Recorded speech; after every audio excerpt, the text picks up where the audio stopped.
Good morning, good afternoon, and good evening, and welcome to TopstepTV for opening call. And yes, today is Friday. Yes, it is. We worked very hard this week, and I hope it paid off for you today. But congratulations, you're at the right place at the right time. He's BJ, and I'm the bear. We have an exciting, informative, told you about that one, informative educational programming for you today and throughout the week. We will be your trading buddy, your trading mentor, newscaster, fellow trader, and even that crew you love to watch sweat while they trade. Well, we're going to find out who our winner is today. So get yourself ready for some top-notch, up-to-date, funkadelic information. And we got our good friend John Hoagland. Johnny, old boy, good to see you. Good to see you, Eddie, and good to see everybody as always. Yeah, this is the opening call. Friday, Capital Preservation Friday, November the 3rd. It's all about context, risk management, and patience. It's going to be an interesting trading day, at least for the trading teams. We'll see if there's any last-minute upheavals. Right now, I think long-distance relationship is ahead, and we'll see how the day ends up. Deanna's going to join us at 11 today for the trophy ceremony. I will be crowning the winner, but I don't have a crown. No, I'll figure something out. I'll go to Burger King real quick. We'll get a crown. Yeah, there you go. I see you got your rally sweater on, and boy, just my goodness. Yeah, well, we've seen a really good example this week of the power of the rally sweater. Ooh, the power of the rally sweater. I love it. Let's get some news. Let's get this party started, as Pink would say. 8:02 here on the Chicago sundial. U.S. futures were mixed today prior to much anticipated payroll report, while traders poured through the financial results of the tech Apple. Shares at Apple dipped in pre-market. Concerns remained around the tech giant's projection for its current 3-month period. Decision for our good friend Sam Bankman came in, and oil prices today. As you can see, a lot of these markets numbers came out, and it was like a launch here. We've got gold coming down slightly. But Johnny, what do you got for our contestants today? Well, come on down. No, we've got some important economic information already out this morning. The unemployment numbers came out. Non-farm payrolls, a big drop from the September numbers, 297,000 added in September. We were expecting 180,000 to be added in October. It came out at 150,000. So some pretty big drops in job creation here. Private non-farm payrolls, they were looking for 158,000, came out 99,000. The September number was 240,000. So that makes the unemployment rate tick up just a little bit. They were expecting it to stay at 3.8%. It came out 3.9% at 8:45 this morning Central Time. We've got PMI composite final, 9 o'clock ISM services index. And we've got a couple of talking Feds today. Cash Carey is supposed to speak at 11:45 today, and at 2:30, Michelle Barr is due to speak. Those are the ones that I see currently on my schedule. So we'll see if any more of them pop up. But the VIX is down again today, 1573, where it was 1629 at this time yesterday. Dollar index also tanking after the number came out, 105.5, where it was 105.9 yesterday at this time. Yield on the 10-year also falling after the numbers came out, 4.5% yesterday, 4.65% at this time. So we've got everything lined up for a continuation possibly in these equities, but it's been a big up week. We've come a long way in a short period of time. I'm always cautious on Fridays on weeks like this because you never know when you're going to get that vicious opposite move coming in. Right. We'll be certainly keeping an eye out for that. Right.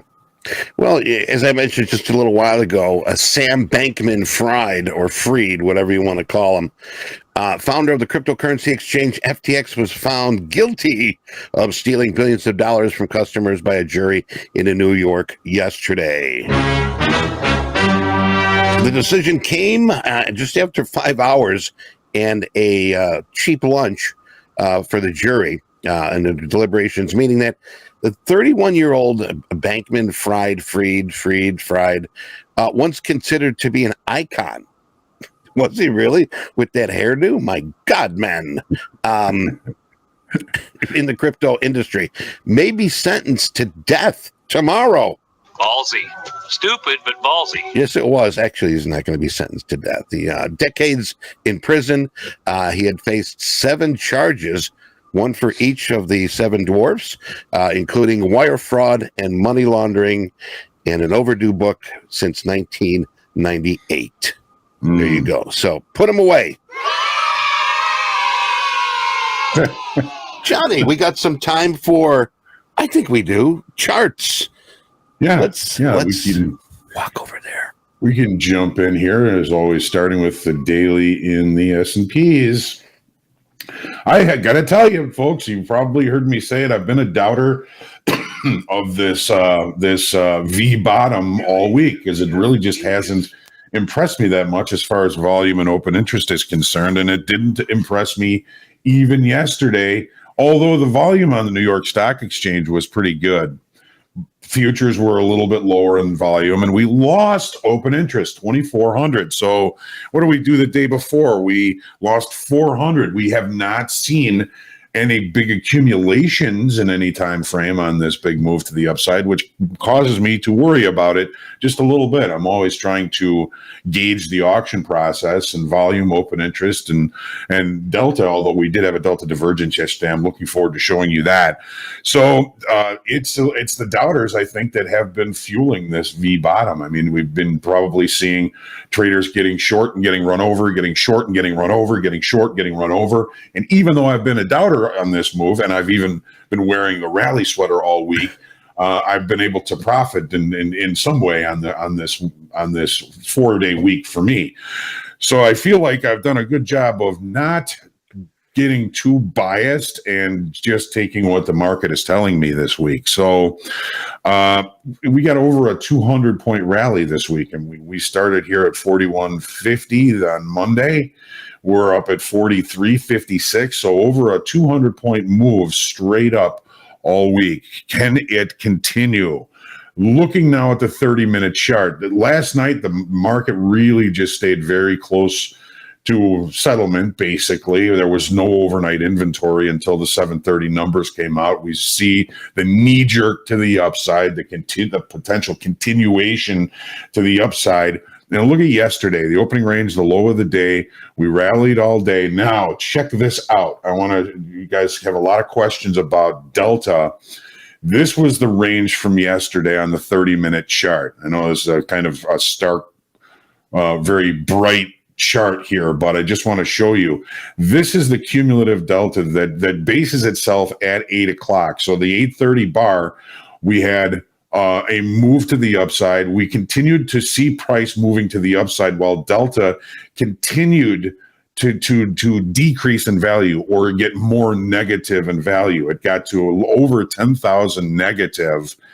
Now, what does that tell us? Well, that tells us what we basically talked about. We had probably shorter time frame traders trying to pick tops with longer time frame traders, possibly either accumulating or liquidating positions. By the look of the open interest, then maybe that was more of a liquidation of shorts than it was an accumulation of longs. Now that's in the S&Ps. The NASDAQ, we added open interest. We'll get to that in a second. So our good friend Fred Decker pointed out the fact that we were starting an early delta divergence yesterday, and that delta divergence basically kept enough short time frame shorts in this market to continue to push higher at the end of the day. I was looking for a bit of a pullback at the end of the day. I'm not going to lie. I didn't take anything. I didn't get hurt, but it just didn't happen. So we ended up putting up a late spike, just this delta divergence. This delta is the number of contracts trading on the offer is positive delta minus the number of contracts that trade on the bid, which is negative delta.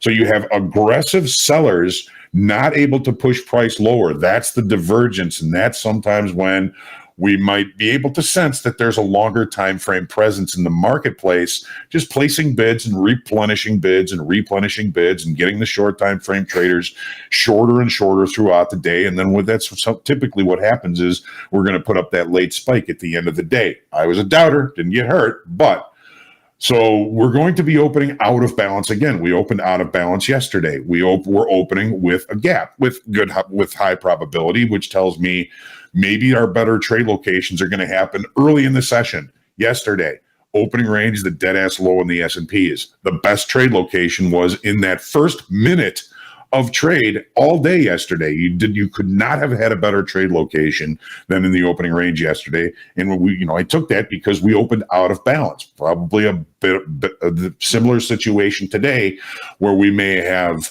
the best trade location occur early in the session. So we'll be peaked and watching that on the fast markets. Again, when we look at what we did this week on this 30-minute chart, Monday, Tuesday, Wednesday, Thursday, Friday, every day, value moving higher, price action moving higher, volume not doing all that much, and open interest really not doing that much. Yesterday's volume, again, in New York was pretty good. So we did see some volume coming in on this push to the upside, which is encouraging for continuation. I'm going to be, of course, cautious to not get caught in any big, vicious downside move, long liquidation, whatever you want to call it. So it's going to be an interesting trading day. Let's move on to the NASDAQ now, because the NASDAQ yesterday was telling a different story, and it is today again. So more than a 700-point move so far this week in the NASDAQ. Volume wasn't all that great yesterday, but we added 4,600 in open interest. So there seems to be more interest in getting along the NASDAQ than there is in the S&Ps. We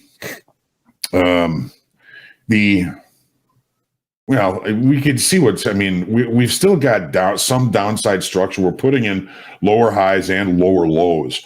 We might be getting a little bit expensive along this trend line. If that is in play today, that would be a pretty big continuation to the upside now, wouldn't it? Take a look at the 30-minute chart. Yeah. All right. Here we go. There we go. That's it. Okay. All right. So we did not have the same delta divergence yesterday in the NASDAQ that we did in the S&Ps. Typically, we don't. The opening range was not the best trade location yesterday in the NASDAQ. The NASDAQ pulled well below the opening range, while the S&P held the opening range as the low. Oh, well, the S&P is a broader index. Maybe it's a little bit more indicative of possible direction.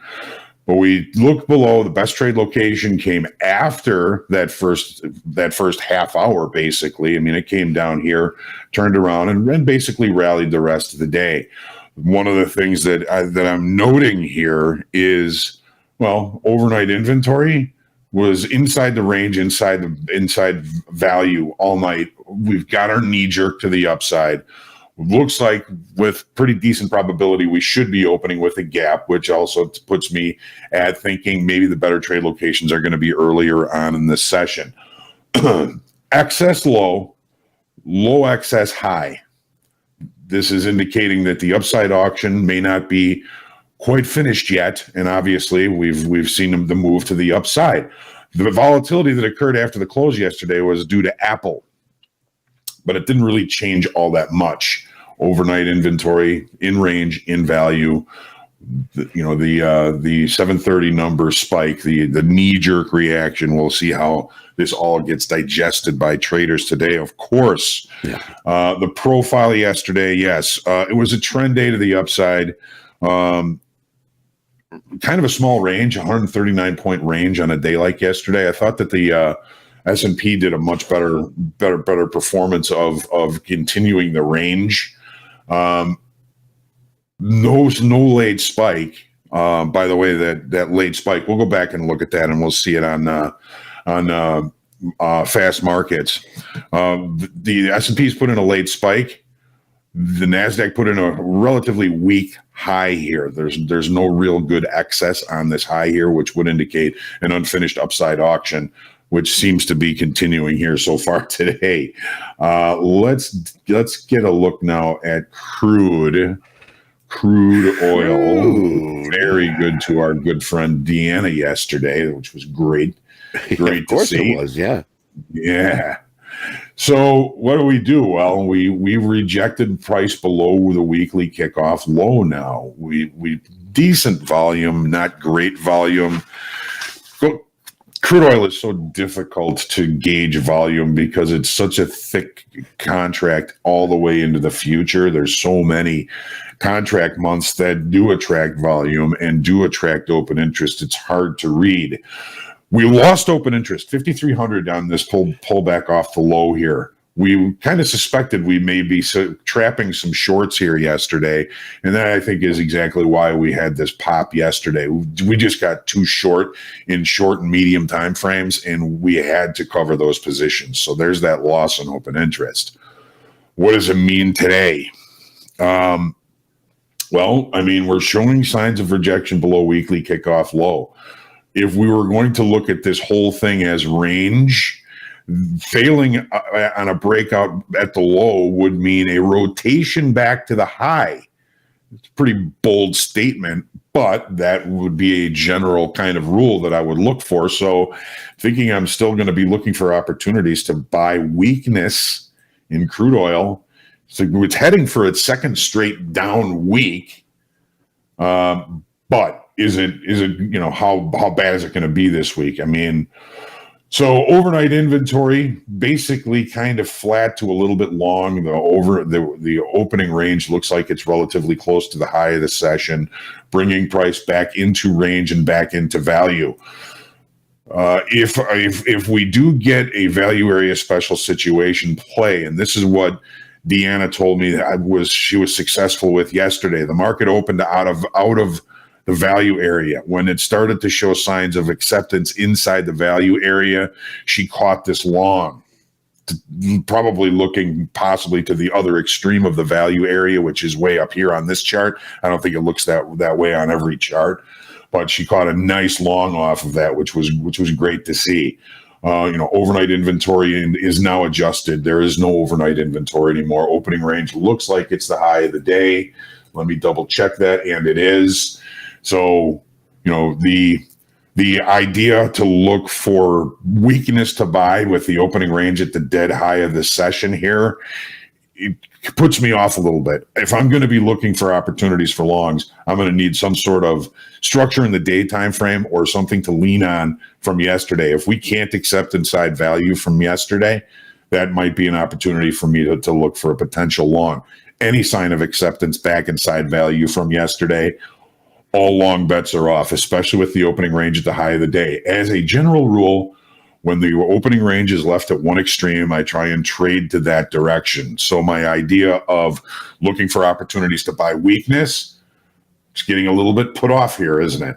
We did close above this trend line right here. This was a downside channel. We did close above it. So now, there is the potential for continuation to the upside. Let's see here. I want to go back to the S&Ps just for 1 second because we did put up a late spike the end of the session yesterday. We closed in the late spike, 43.3575. There's the late spike. The base of the late spike isn't far below that. The base of that late spike is 43.35 even, 35 even. So that, the fact that we're opening above a late spike indicates acceptance of higher pricing. It's going to be a challenging trading day today. Now let's go and finish up here with Eddie's favorite gold. Oh my God, it hit the heavens and said hi to Bobby Knight. So before the number came out today, we had an inside extended trading hour range. The market was really just sitting there waiting for this number to come out. I'm still seeing a lot of indecision over the last couple of weeks, a lot of long shadows, a lot of range-bound activity. I think we're still in that range-bound type of activity. I just moved this, didn't I? No, I guess that was right. I'll be looking for the extremes in the longer time frame. Weekly kickoff high, last week's low. These are the areas, bigger areas of potential opportunity that I'm seeing. We did add 6,500 in open interest yesterday on really low volume.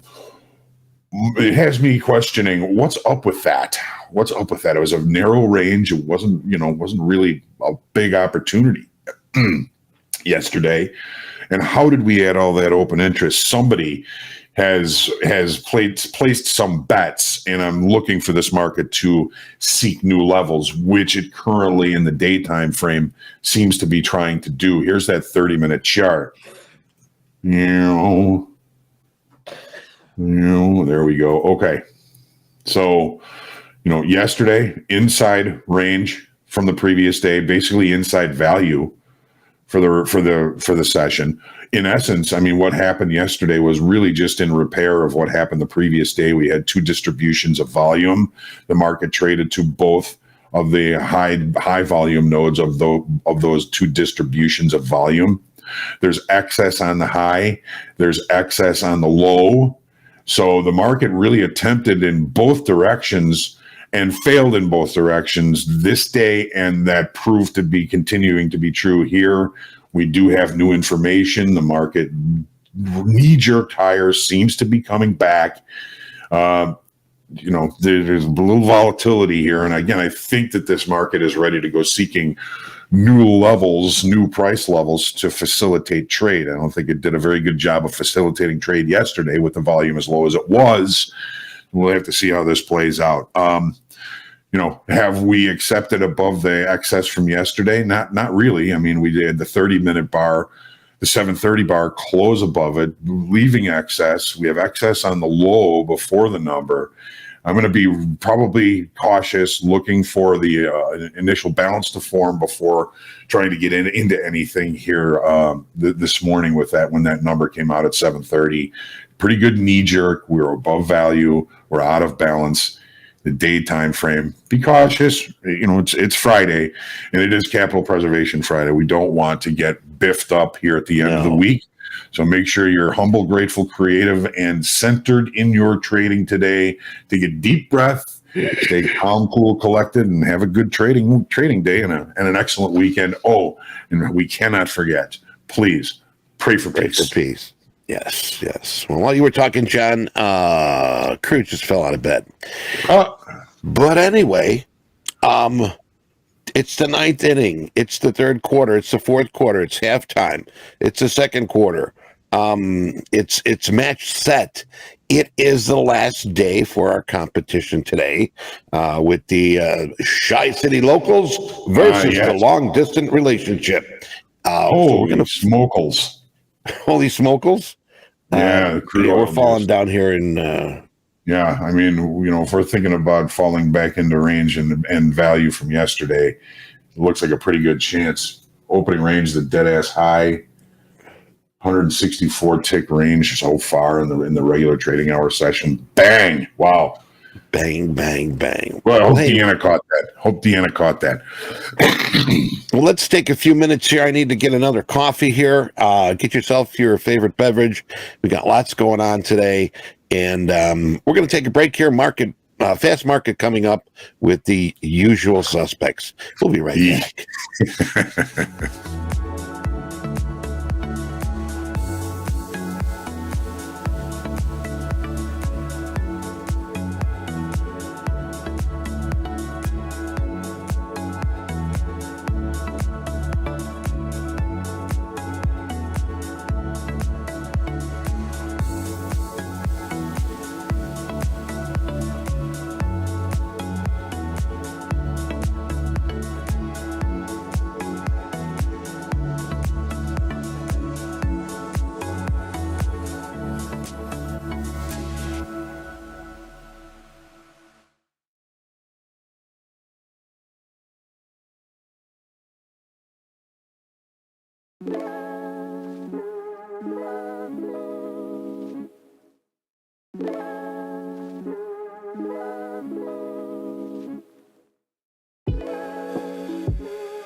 We got about a minute here, inside a minute, so let's get our ponies in the gates. Yes, let's get the ponies in the gates. My goodness, here. Let's see. Bada bing, bada bang. There it is. Wahoo.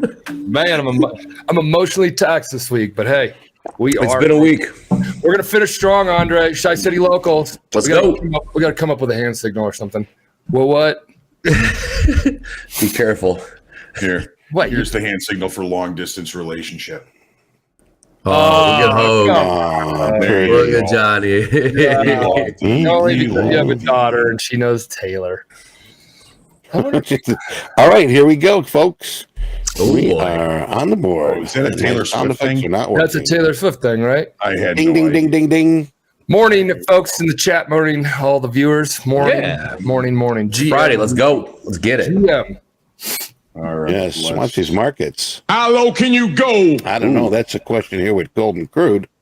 Golden Cruder are on their My lows, eh? God, man. Yeah. Crude left the opening range at the dead ass high and just fell apart. I'm hoping D caught it. I'm not. Swing and a miss. Oh well, now we know who's a real fan, huh?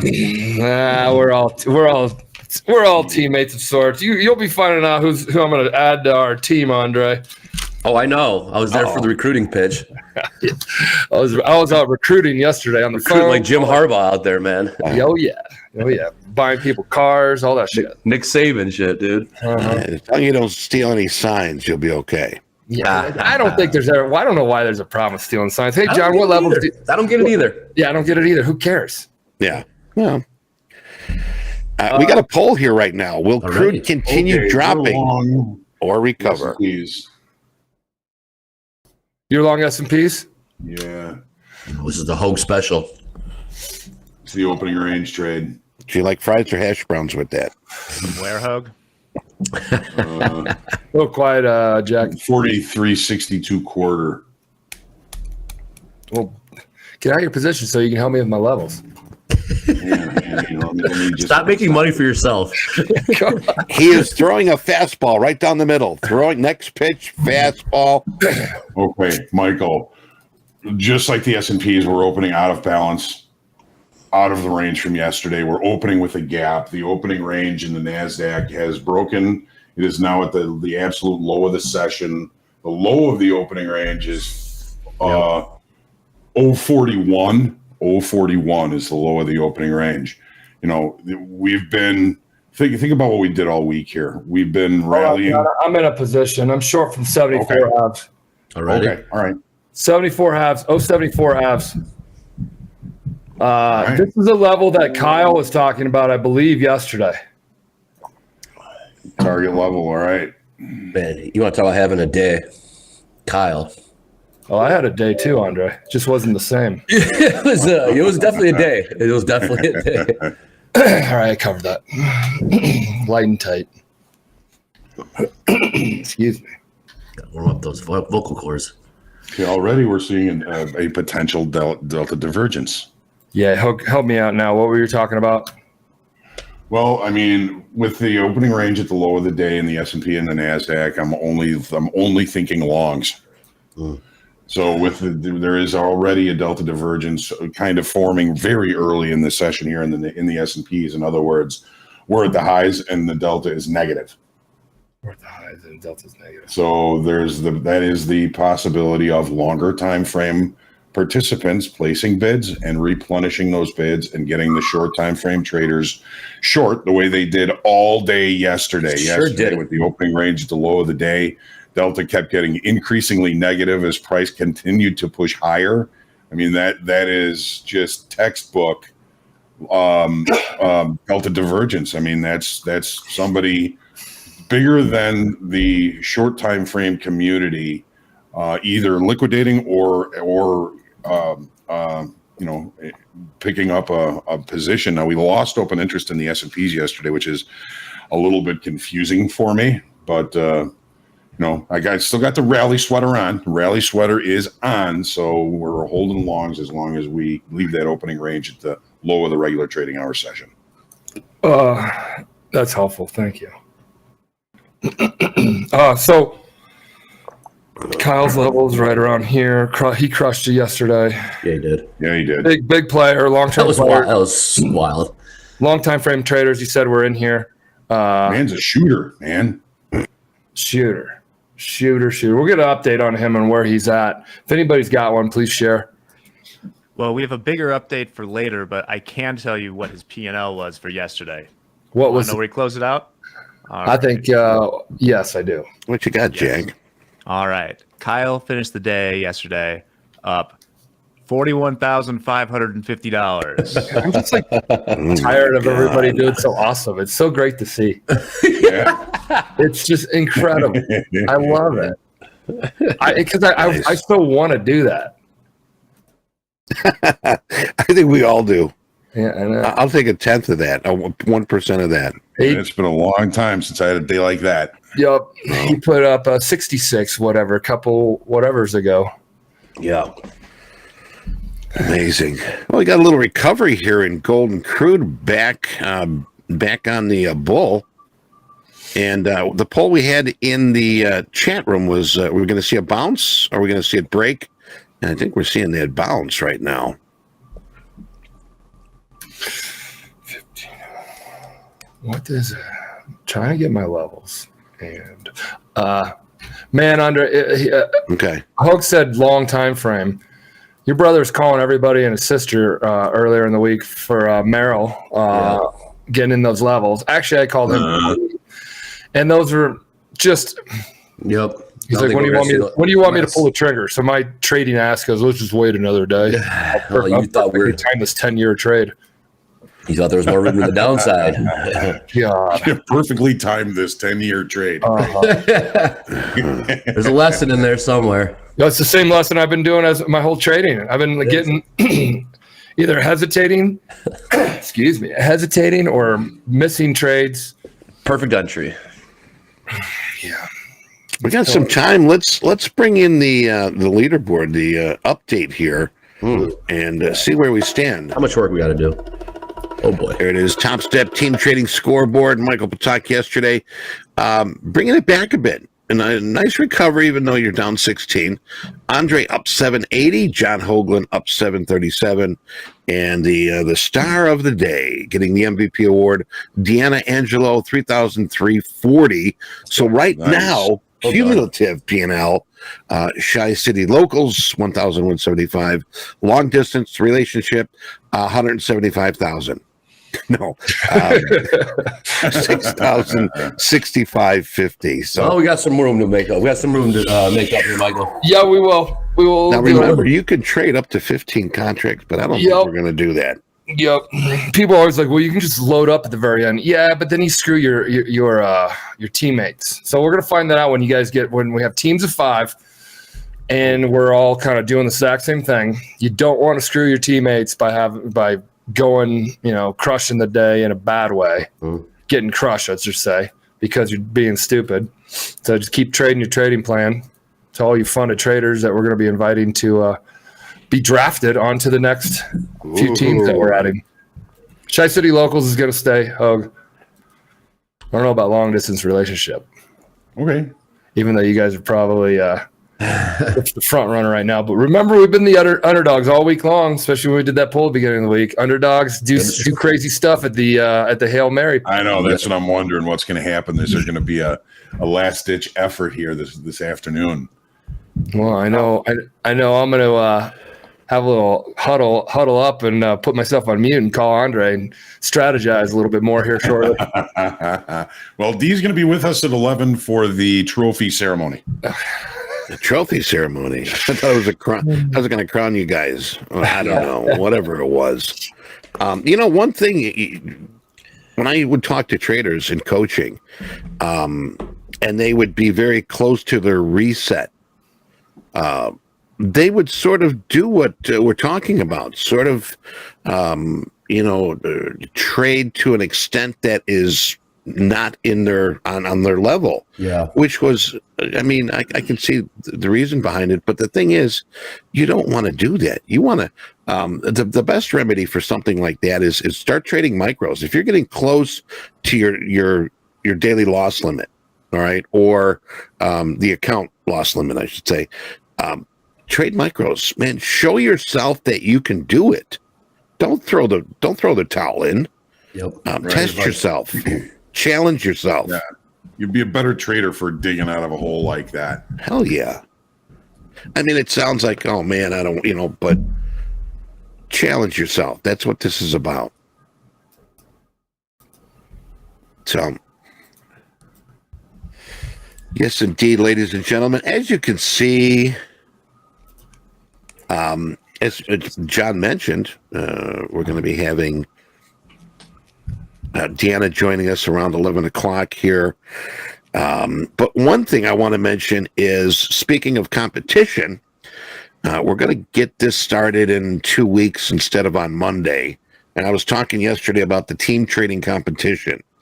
So Shy City Locals are teaming up. We're going to be looking for one team of 5 to take them on. All right. Now, these traders come into Topstep TV to trade with our crew. So you're going to be famous. If we can we put that link up, sign up here? You know what? I'm going to copy it too, and I will put it up there. So if you want to play, sign up. That should be fun. Yeah. The challengers. Okay, traders, the delta on the S&Ps is now negative 4,000, and we haven't been able to take out the low of the opening range. Hey guys in the chat, and Jack, please, when we do this, explain what Delta is. Drop it in the chat, a tip lingo, and maybe even a link to what Delta is. And then we want to verbally say it as well, because we got some people. Yes. And I got a lot of feedback from a lot of folks saying, yeah, I love it. But you guys are talking pretty high level. Bring it down to earth. Well, I mean, the delta is really just a simple equation. It's the number of contracts that trade on the offer. In other words, market order buys are positive delta, and minus the number of contracts that trade on the bid, market order sells are negative delta. What the delta is currently telling us is we've got more aggressive traders using market orders to hit the bids.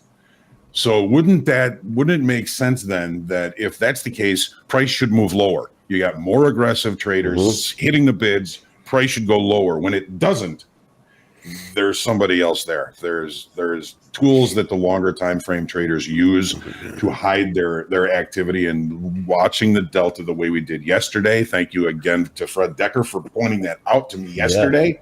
Yeah. And now we're seeing it again today. We just took off about 2,000 of that negative delta. So all of the people, short time frame short traders trying to pick the top here, just got run over.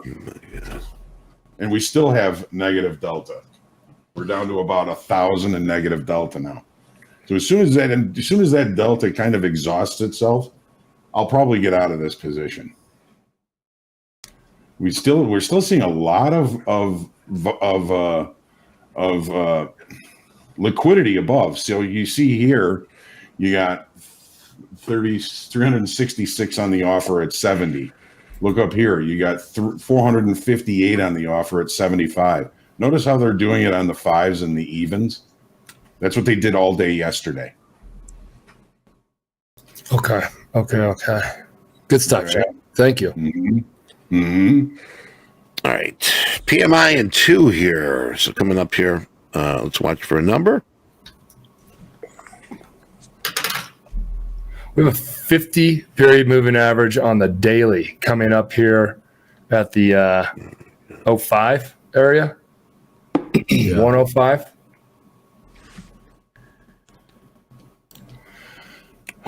Big recovery here in gold, as we talked about that bounce back up to the 2006 80.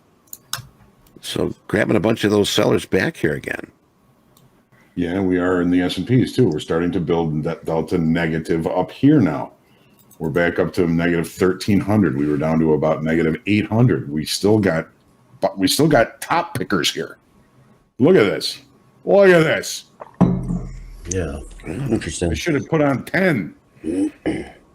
Throwing themselves in front of that rocket. Yeah, they are. All right, I am going to get out of this with the number coming out at 9 o'clock. What do you got in it? I guess I'm out here in 1 minute. 7 handles. Three. Come on, Johnny. 7, 8, 9, 9.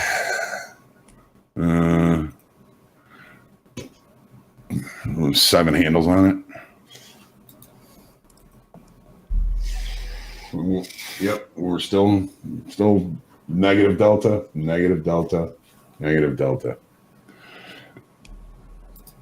I'm so kind of peaked and afraid that we're going to see a profit-taking situation All happen. right, we got PMI coming out at 50.6. The expectations was 50.9.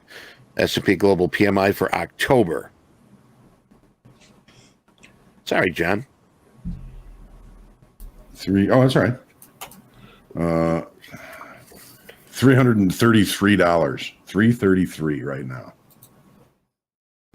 Nice trade. Okay. Puts me on a 4-day win streak. That's a good win streak. Keep going. Yeah, We got the 10s trade. $25, but Still ripping. Yeah, this is the levels that I had on the 50 period moving average, on the daily right here on the daily.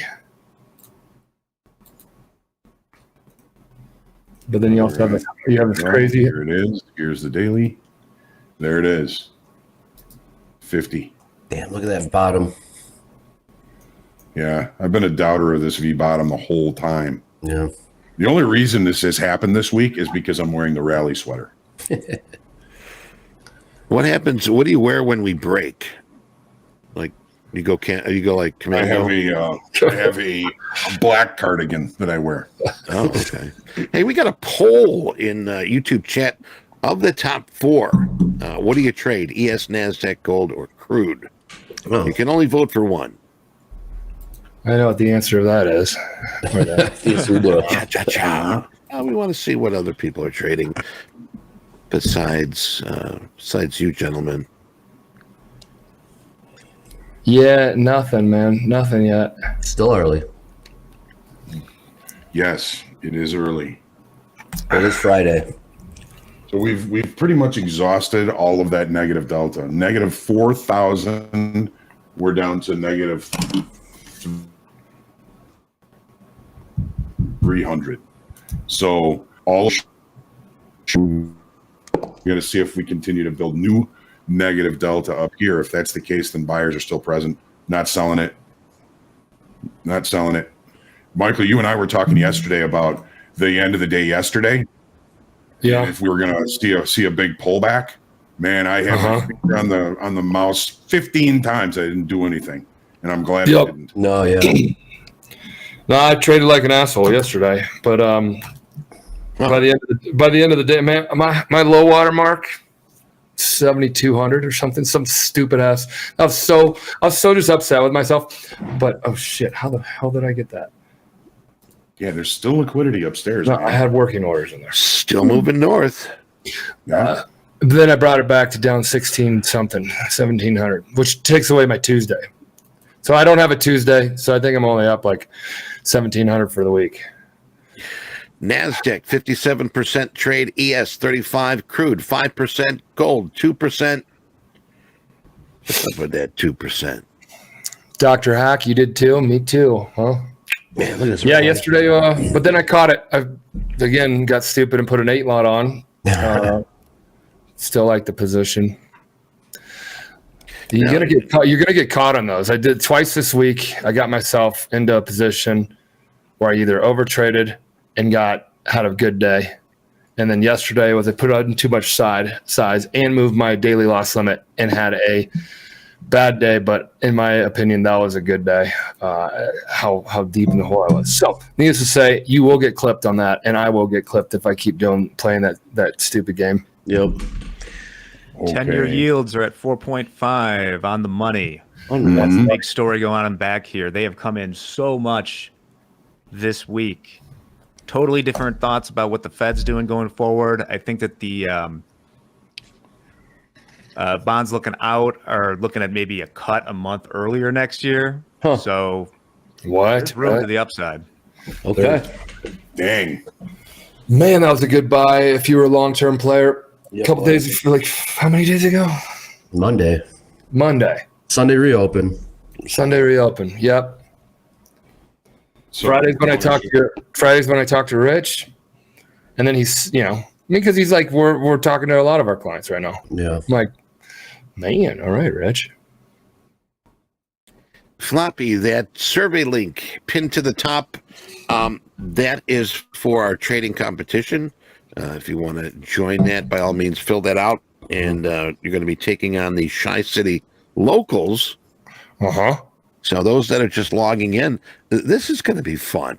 Yes, it is. I'm really looking forward to this. So you get to take on Mr. Patak's team, and he's got a secret weapon that he is not letting anyone know. I got a few of them that I'm picking up. I got to get my team to a five man and woman roster total. He's got a ringer. I haven't committed to my my team yet, so they're still they might hold a press conference when they commit. Well, I'm happy to say, and they pull out the long distance relationship hat and throw it on the desk. I'm signing with long distance relationship. I would be pissed. So the Delta time frame, I'm focusing on regular trading hour session Delta only, not cumulative. Regular trading hour session only. That's what Austin was asking. What's up? Is Hogue reading the Delta? Yes. Look at this. This is what happens a lot. The opening range in the NASDAQ, that's this gold bar right here. That's the range for the first minute. It looked higher. Came in. Prices, Johnny. Well, I mean, here the opening range high 63. 63. Opening range low was 41. Okay. 041. But quite often they'll come down and they'll take out all the stops just the other side of that opening range before they go. And that's what they did. Yeah, that's exactly what they did. Now that's a 4-tick TPO. So they took out all those stops just below the opening range, and then off to the races they went.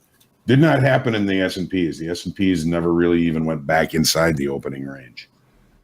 I wish I was still long, but I'm kind of questioning the auction now, because now we're starting to see shorter time frame buyers finally buying into this. Hey, Savage, is that right? You guys, hey, John, how deep does your bench go? As far as orders at 150, can you tell me what's at 150? Is it 200? Savage said there's 200 up there. Okay, here. There's a 100-lot player that plays, guys. So NASDAQ. I always like to get a feel on who. Looking on the dome. If you're There's a 150 lot at 32 right now. See this right here? 132, yeah, 132.50. 132.50. Yeah, that's big. They only got about 20 of them off. It was there. It wasn't moving. Heard it? No. I don't see it. T4 only goes. I only have 10 on the NASDAQ as far as the depth is. Yeah, same here. I need to go much deeper with the NASDAQ, which you will be able to do on Topstep X. And you can get Bookmap and it'll bookmark that for you, so you know where that size is. Yep. So there's a 10 handle move off that 100 lot right now.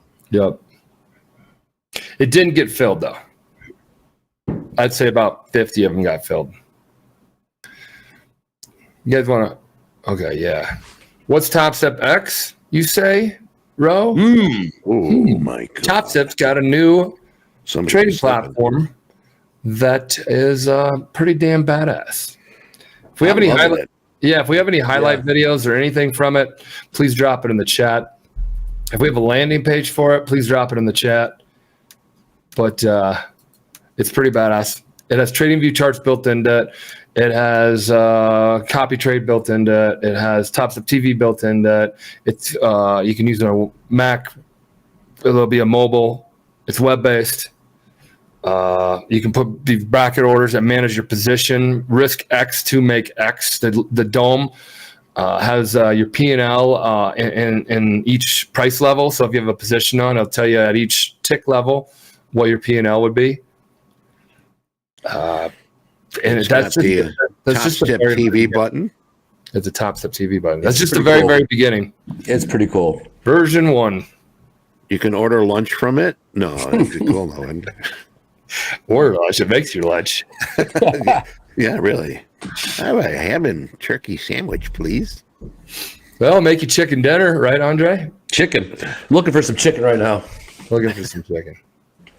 Nothing on tilt. Nope. Sorry, go ahead, John. I had a little bit of finest wine of Kentucky last night.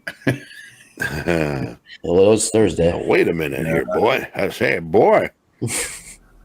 So I'm a little groggy, but Michael, NASDAQ, just looking back for visual levels for you.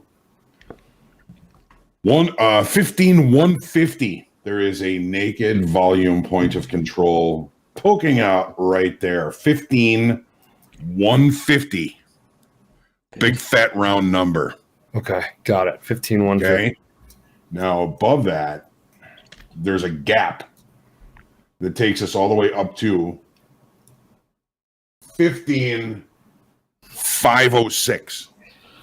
Wow, that would be a day from the trade. That would be a day from the trading gods for the long time frame, folks. Right. And 5 minutes remaining. Point of control Heads for up. that is 15,566. Can you see us all the way up here today? Yeah, let me. That's the target. Hey, Mo. Hey, Mo. Hey, speaking of Mo, we got numbers here in about 3 minutes here. We're going to have our important ISM non-manufacturing PMI for October. We got the ISM non-manufacturing prices for October. And what else do we got here?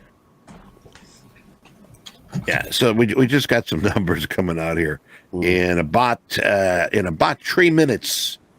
Like we say here in Chicago, about 3 minutes. Did that 100 lot get filled in NASDAQ? It must have. We're above it now. Yeah. It was 32.50. Huh. 32 half. We got more liquidity at 38. Yep. All right. Hey, we got some time here. We got about 3 minutes. James, what's our tip of the day for Friday? Here we go. October 3rd. Tip of the day. What do you got? Use some tips today.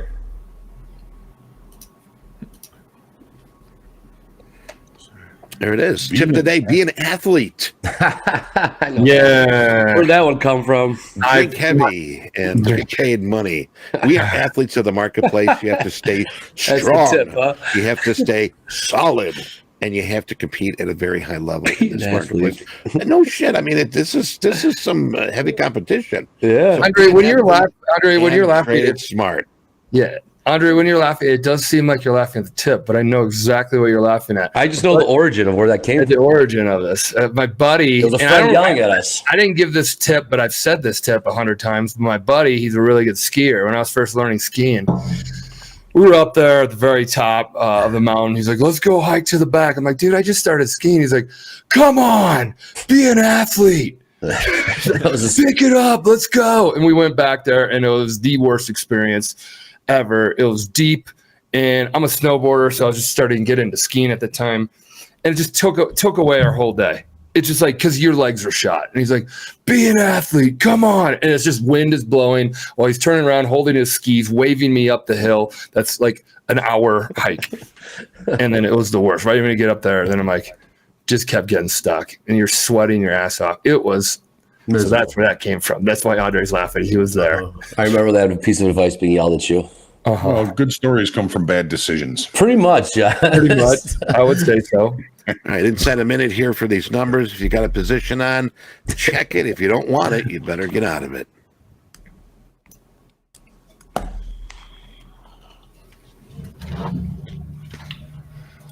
Oh man, jeez, this thing just keeps going. Sure is. I get a delta again now up here in the S&Ps. Okay. Why did I get out of that position? Getting out of stuff early. Maybe my bad habits are falling upon you. Yeah. I wouldn't wish them upon anybody. Normally, if I get a good opening range trade, I'm going to marry that thing till the cows come home and just let it go yesterday, let it go today. Wow, look at that. Right. Coming out here, we've got our PMI, non-manufacturing, coming out at 51.8. Non-manufacturing prices for October coming in at 58.6. So non-manufacturing lower than expected. And that was for the October ISM. PMI lower than expected. ISM for October higher than expected, 58.6. John, I hit your 150s.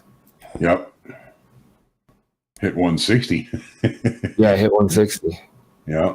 Do I hear 170, 170, 170, Oh, 170? what a rally. Still showing some liquidity up above. They're selling into this, huh? Nothing really. Oh, yeah. I mean, Smell something, 85s in guys. the S&P is. You smell something, Andre? Oh, wow. Is it getting, yeah, Oh, it my gets, God. What's I think going I on see here? something. I smells like smell it now. Yep. smells like smoke. I see smoke. Smells like Oh, my goodness. Oh, Eddie. It's pretty early in the morning to get started. I'm just telling you. That's from my. That's from my. I think my mouse is burning. Poor little fella. Jeez. uh-oh. You know when you burn I out see a something. mouse, you know that you've been using it way too long. Hey, this son of a bitch don't work no more. No, it doesn't. Oh, Eddie, that was good. SOB. Click by Friday. Seriously, Vision 1. I don't know how to turn the damn brightness down on my computer. I'm just spending the last 5 minutes. Bong? Somebody hitting a bong over there. What's that? I saw the smoke. I saw the smoke. It seems like you guys got The it contained. smell. It's Might that be onto sweet something leaf. today. It is Friday. You know, Mike, I think it might be you've got a big monitor in front of you. Is it like very That one. bright? That one right there is bright. This one's I okay. think that's what's doing it. Yeah. If you can do the night version. I just changed it to the This is night. blasting in your face right now. Oh yeah. I'm out at the end of the day, and people think I gotta. Hey dude, you should wear some sunscreen, man. It's a tanning bed. Nice tan on that one side of your face. Do you have like a screen of static next to you, like Poltergeist or some shit? Like, Or watch. Is that better? That's pretty It much is better. that's way better. They're here. Oh, no, it was bright. I know. It's like I hate technology now because I'm like, okay, where do I go? I forgot. I'm starting to forget where to go to, like to change settings and all that stuff in your computer. Yeah. I wish you could just go, hey Siri, bring the brightness down. One day. It's coming. That'll be it. Yeah. She just turned on. Oh my. I'd be really pissed if my name was Siri. Alexa. I know an Alexa. Like, Yeah. They got their name hijacked by Amazon. Well, that was a great sell-off, John, from the 50s that you called. Sure was. Yeah, I was watching this. I know TikTok is sort of BS, but this one guy asked Alexa, who's going to win the 2024 election? And Alexa comes back and says, there will not be a 2024 election. I was like, oh boy. Oh, it's happening. Oh, that's Oh frightening. boy. Coming from Alexa? Yeah. I mean, God, man. My God. Hey, let's, since we're feeling the heat, let's do hot streaks. You guys got hot streaks ready to go? I got my bongos.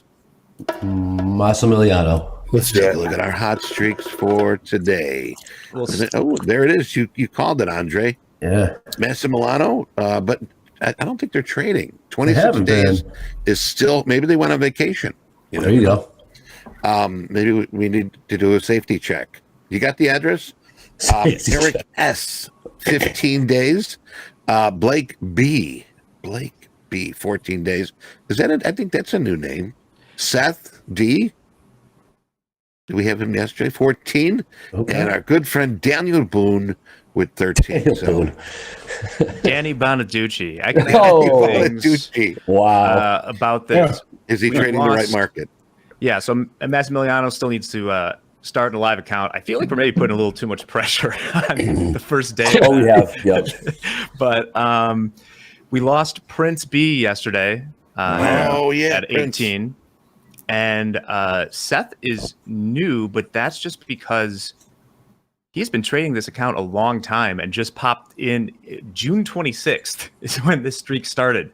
So it was a little outside of our time frame we normally search. But yeah, he is cooking it low and slow right there. Hey. Beautiful. Thank you, Jack. And that was our hot streaks for today. My. If you notice the hat that Andre is wearing, I know that some people are talking about that. I want a hat. I want one of those. I want. Where do you get them? Where do you get them? If you've taken a 5K in payouts, you are eligible to join the club and claim your hat and pin.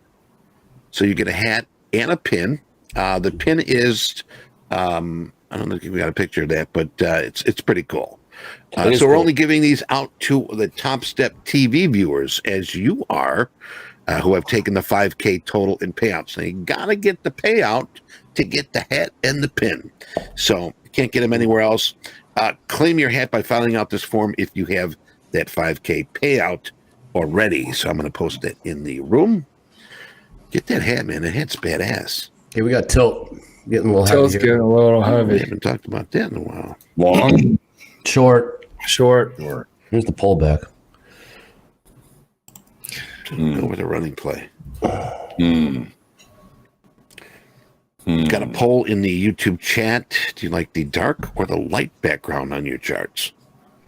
I like Dark. dark. Dark. Easier on the eyes for me, at least.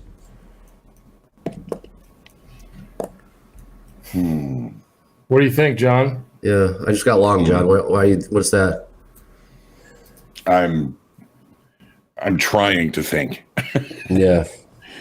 It's a little bit of an effort today, but I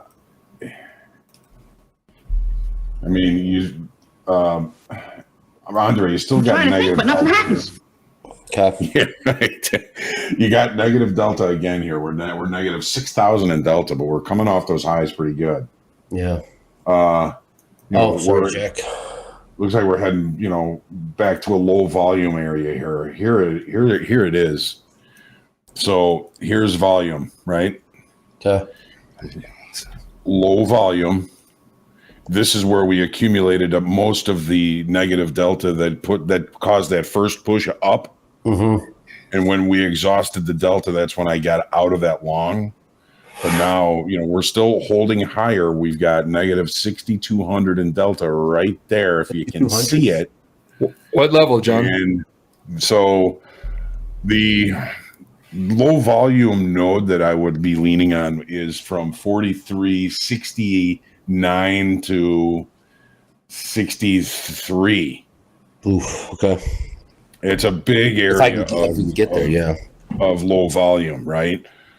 So, you don't have to take all of that. If we start taking out a lot of this low volume area here, something may have changed. Now, as far as the NASDAQ is concerned, Michael, hang on here. Let's get it over here. All right. So here's the low volume area in the NASDAQ. We went right to this kind of really low volume spot right there. And then we've come off. John, what level is that? Level. 15,087. I got to remember to be better about that. Apologize. Well, good. That's fine. Hey, for the audience out there, you see what's scrolling across the top of the screen. That's the tilt. When you hear Michael and I, John, anyway, we're just talking about the tilt. It's the aggregated positions of all our simulated traders. Did I say that right? Yeah. Yeah. Yeah. Free preview. What preview? What is tilt? Oh, it is a free preview. I forgot to mention that part. For the time being, It will be going away. Are we going to have it next week too? Yeah. Until we bring out Topstep X publicly. Yep. I tell you, Michael, honestly, and I'm not sort of just pushing it, but I honestly love that platform. Oh my God, I know. Yeah, it's pretty cool. It's pretty slick. I mean, they really did a great job. Do you know our first, very first feedback sent into us? The very first thing, it's perfect. Oh boy. Well, And the grammar wasn't there because it wasn't. There, it is. Some 5-year-old is checking out our platform. It's perfect. Good stuff, though. Of course, there's going to be bugs. Gosh, Nope. expected. I think with everything. Oh yeah, out of the gate technology. Sure. Hell, I'm still having issues with my brightness, and Windows has been around since '92. I'm so bright they call me Sunny. Oh, Eddie, that's a good one. Okay, so the 87's down here with something. Tilt got a little heavy down there. Yeah, that's the low volume node.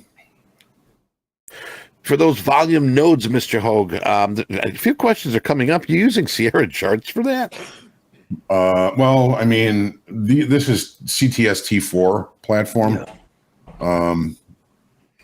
Sierra Charts does have good market profile and volume profile tools on it. This is Tradeovate, and you can put the volume profile on it, basically specific to the trading session.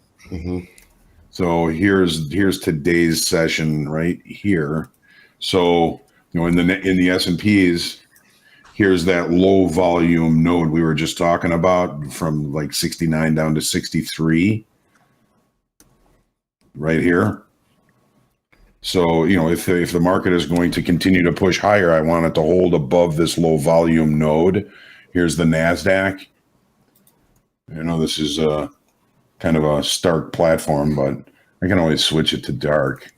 But here's the volume profile on Tradeovate, and it's actually pretty good.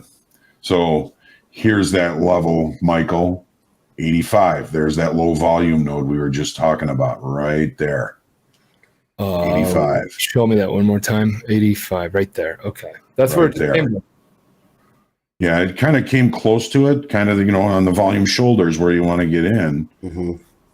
But I'm so cautious about getting long now because of it's come a long way in a short period of time.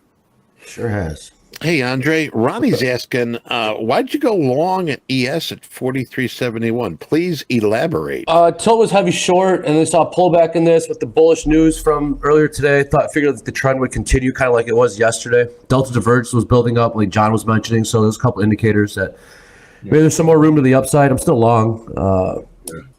You've still got that on your side. We're negative 7,200 right now in Delta. It seems to be the play this week, right, Johnny? I mean, Well, yeah, there's periods of time when it speaks loudly to you, and there's periods of time, it could be weeks before we see another divergence like we saw yesterday. yeah, that was a nice catch, Fred Decker. Yeah. Hey, Johnny, Edison wants to know why use delta over cumulative delta? Hey, John, before you answer that one, I just want to get a question from you. This volume node or this shoulder, because the low volume node are in this area right here. What does that tell you? Is this on a shoulder right here? It seems like it's a little past the shoulder, and then this area right here becomes a little interesting on this. Right. So the low volume node is the support level. So approaching that low volume node on the move from a higher volume to lower volume is where I would look to get in. Higher volume. As it approaches it, what happens when it comes through the lower volume and then it hits the other shoulder on the higher volume? Then you're out. Oh, then it's basically saying it's going to continue. It's going to get sucked back in lower. It very well could be, yes. Yeah, because that low volume area that you're pointing at is rejection. Price rejected there. It didn't spend any time and didn't accumulate any volume there. Got it. Got it.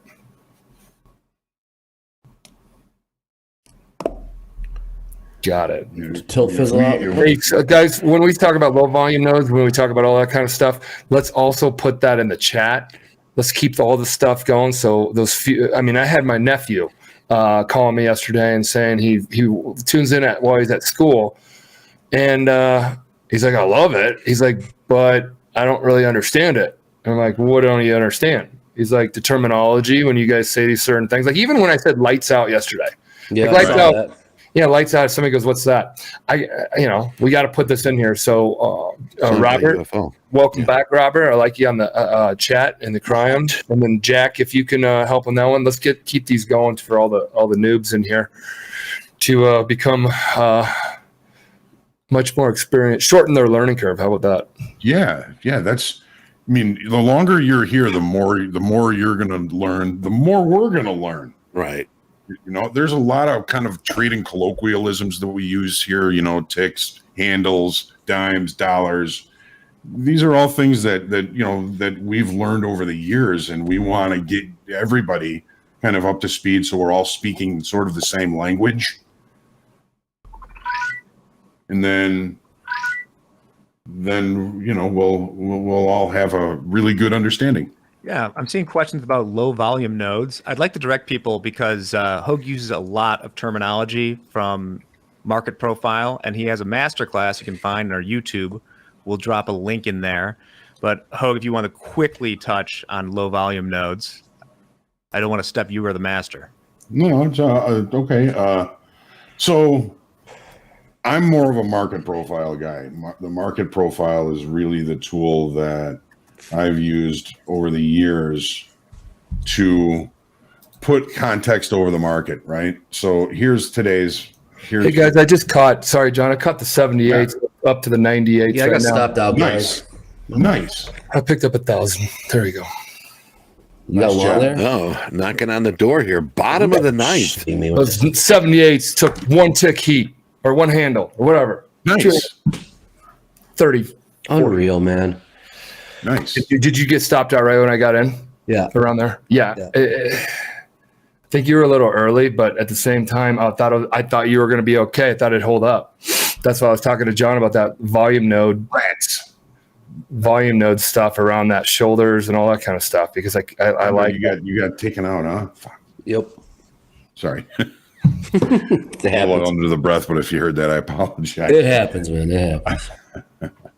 So, this is Market Profile. This is Volume Profile. When the market is directional, I'll focus in short time frame on the Volume Profile. So the opening range was the low of the day today, pretty much in the NASDAQ as well. We've been moving higher over time. We opened out of range and out of balance. So if we're going to be expecting the market to continue to move higher, we've got a high volume node here. The market found participation here. It found an area to facilitate trade. Then it left this area. Here, John, here is 43. 43.63 about. I mean, that's the kind of the high volume node here. 43.63 quarter would be the high volume node.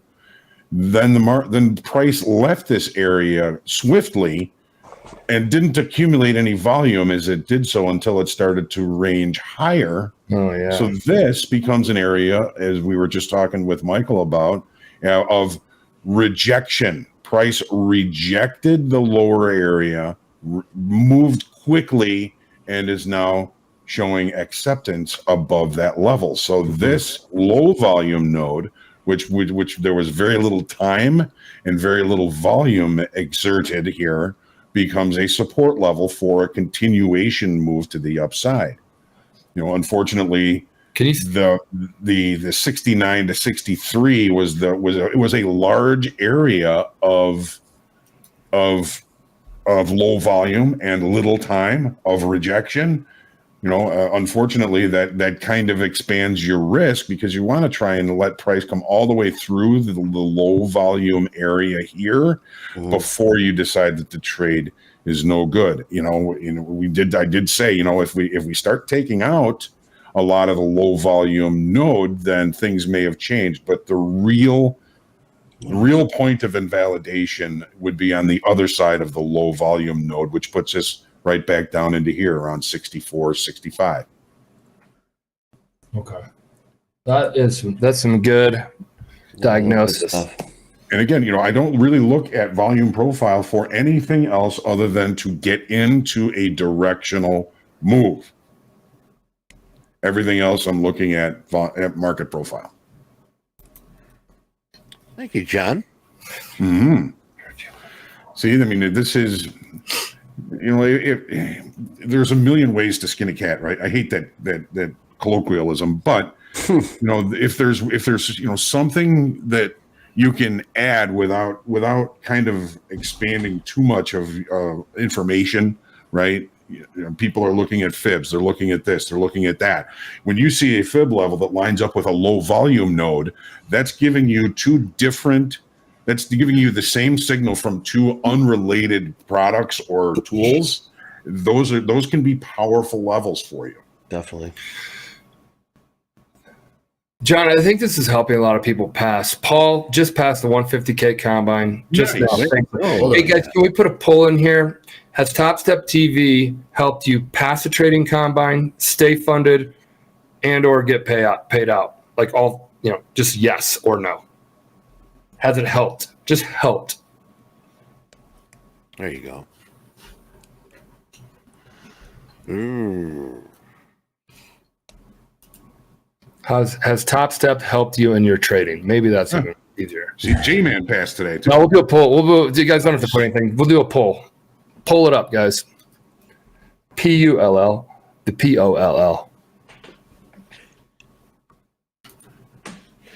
Sean answered 100 effing %, but we're not going to show that one. Shaw, you nasty boy, you. I'm going to hide that one.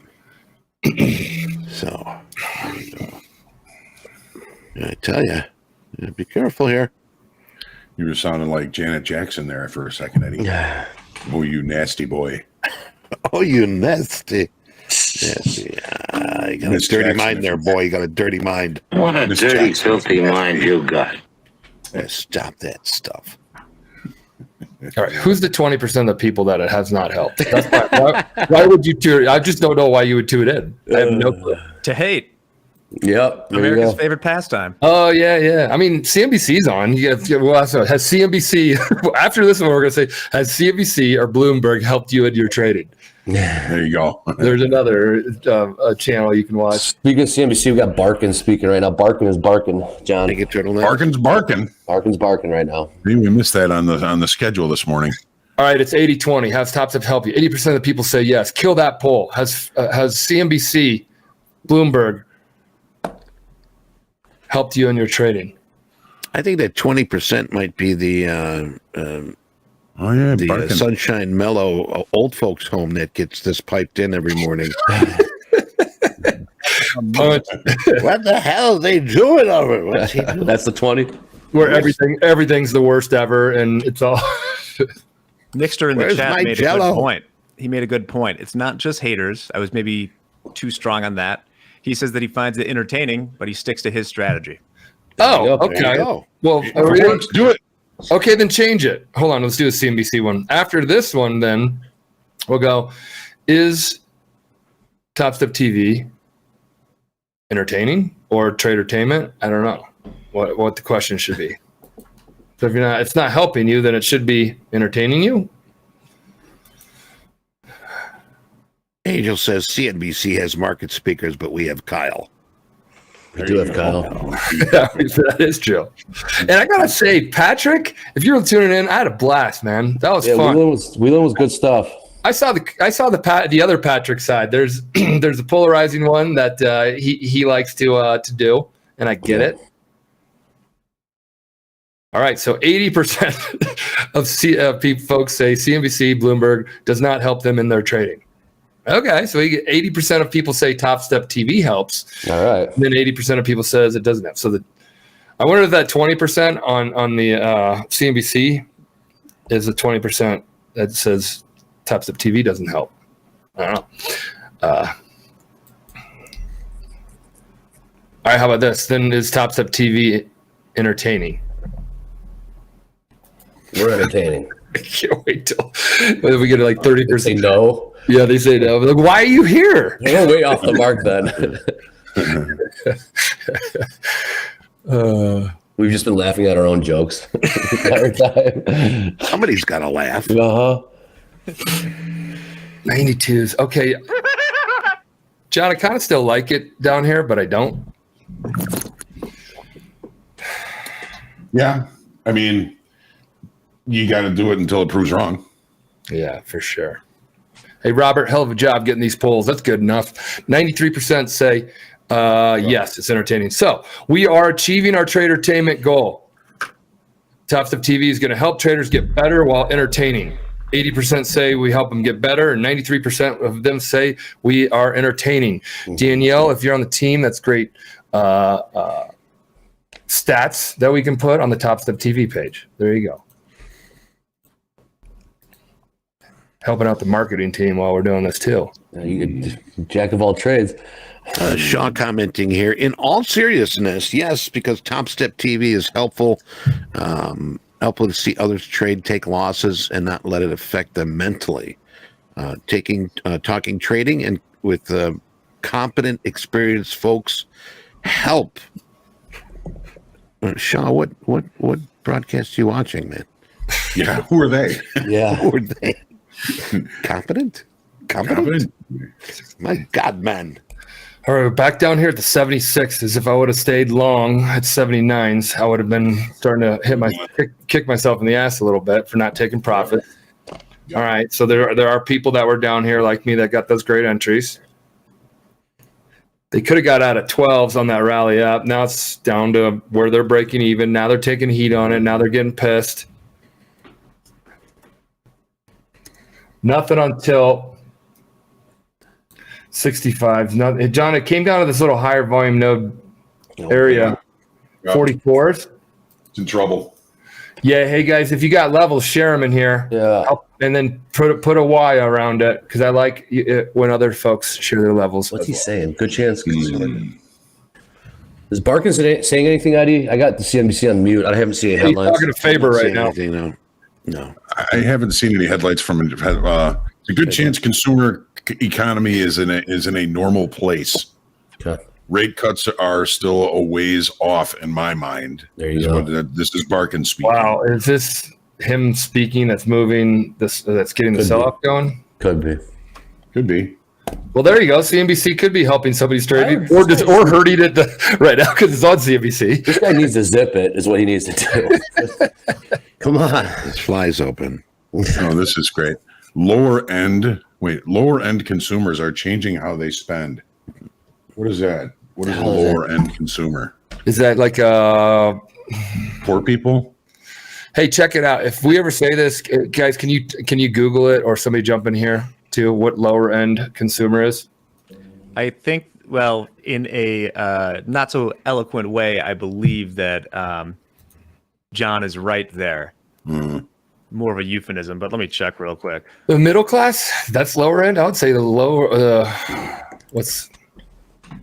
I think it's probably some basket of goods that's not like, say your Walmart's, Targets, stuff like that, as opposed to your Gucci bags. I don't know. Brooksy says peasants. Like it's probably Hyundai Elantras compared to. Craig Conway says bats, broke ass traders. Nah. Shit, there's gonna be a ton of trolls now flying through the internet this weekend. Yes, all right, transparent. Nothing really on tilt. In trading, a low-end consumer typically refers to an individual or demographic with lower income. Okay. What is the income? Can we find out what the income is? Like average, like $25,000 a year or something like that? And then you can kind of get a rough idea. I can check. I don't know if it's an exact. I gotta see what they're using. Let me check. This is awesome, guys. This lingo stuff is great. Yeah. Hey, while Jack is checking, we've got over 2,000 people staring at us right now. Oh, Let's get that like button. I only got 600 and a quarter, 625 right now. It should be at least 50%. You know, come on, let's get the love in there. It's Friday. We need the subscribe button because we got to get that. We got to get that up for the fire drill to. Yes, 39. Burn the house down. That would be nice if we could. We were over 40 yesterday. Yeah, I know. We were over 40 yesterday, and the next thing you know, like YouTube, somebody in YouTube's like, "That one's fake. That one's fake. That one's fake." Yeah. Well, in their defense, they usually are. Yeah, no, I know. Oh, yeah. Right.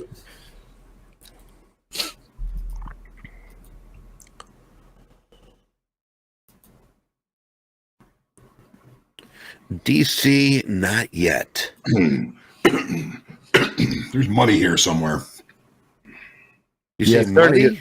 Like muddy waters? Yeah, there's money here somewhere. Oh, money, Yeah, there is. money.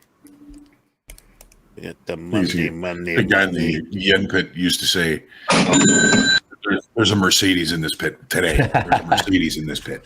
Hey guys, we had that kick-ass feedback. What was it called? It's perfect. It's like the very first feedback ever. It's like getting your first $1, you know, when you open up your store and you frame it up there. Yeah. And oh, by the way, if you ever go to Woody Creek Tavern, which is where Hunter S. Thompson used to spill up to the bar every single day while he was a great author, there's a $100 bill up there that says Topstep on it, and you'll be able to see it. Because you have to put $100 bills up on their wall to put a bill up on their wall. And I said, for $100, I get the real estate right next to the TV where people are watching the TV. So it's a very famous Marketing. Yeah, I know. Okay, I'll take that spot, the one that everybody's looking at for $100. So they have their first whatever $100 bill. I think that's how it started. Their first money was a $100 bill. So they put it up there, and then everybody else puts their name. You know, the Smith family, they put it up there. You can mark it up, which is illegal on cash. So this is the longest way I've ever told the story before. But yeah. Topstep X had this first feedback. It's perfect. And this, we just opened up to the first 100 people. Now, I want to do a poll. Should we invite another 100 today? Invite to where? Your house or for the platform? Wow, that's a good one. Let's start with the platform, and then if we keep getting that great feedback, I'll invite you guys all out to the ranch. I still got a week out there, right? I still got a Yeah, you do. Well, I think everybody on the team at Topstep has already been out there. I have not. I put my 10 years in. I have not. I get a week. Yeah, I have not. I have not. Maybe the invite hasn't reached you guys. Bringing my son. He wants to go skiing with you. Yeah. Oh, yeah. Bring my son, Michael. 100%. He wants to go skiing with you. Yeah, it's an approved. There's a partner of our law firm that we use for corporate stuff. One of the partners was out, and he's like, "Hey, join me for lunch." So then I showed him the ranch because it's on their approved list of. Because we rent this out, guys. So if you ever want to rent it, you can rent it. I'll give you a deal too. My wife handles it all. I don't do any of it. But yeah, he's going to be using it for like a executive retreat. Cool. There you go. Nice. We've had our marketing team use it, our tech teams used it, support teams used it. I have a baby there. You had your baby. Well, you didn't have your baby there, but you had. It was a mess. You forgot it too. Would you forget it? That came out, yeah. Yeah.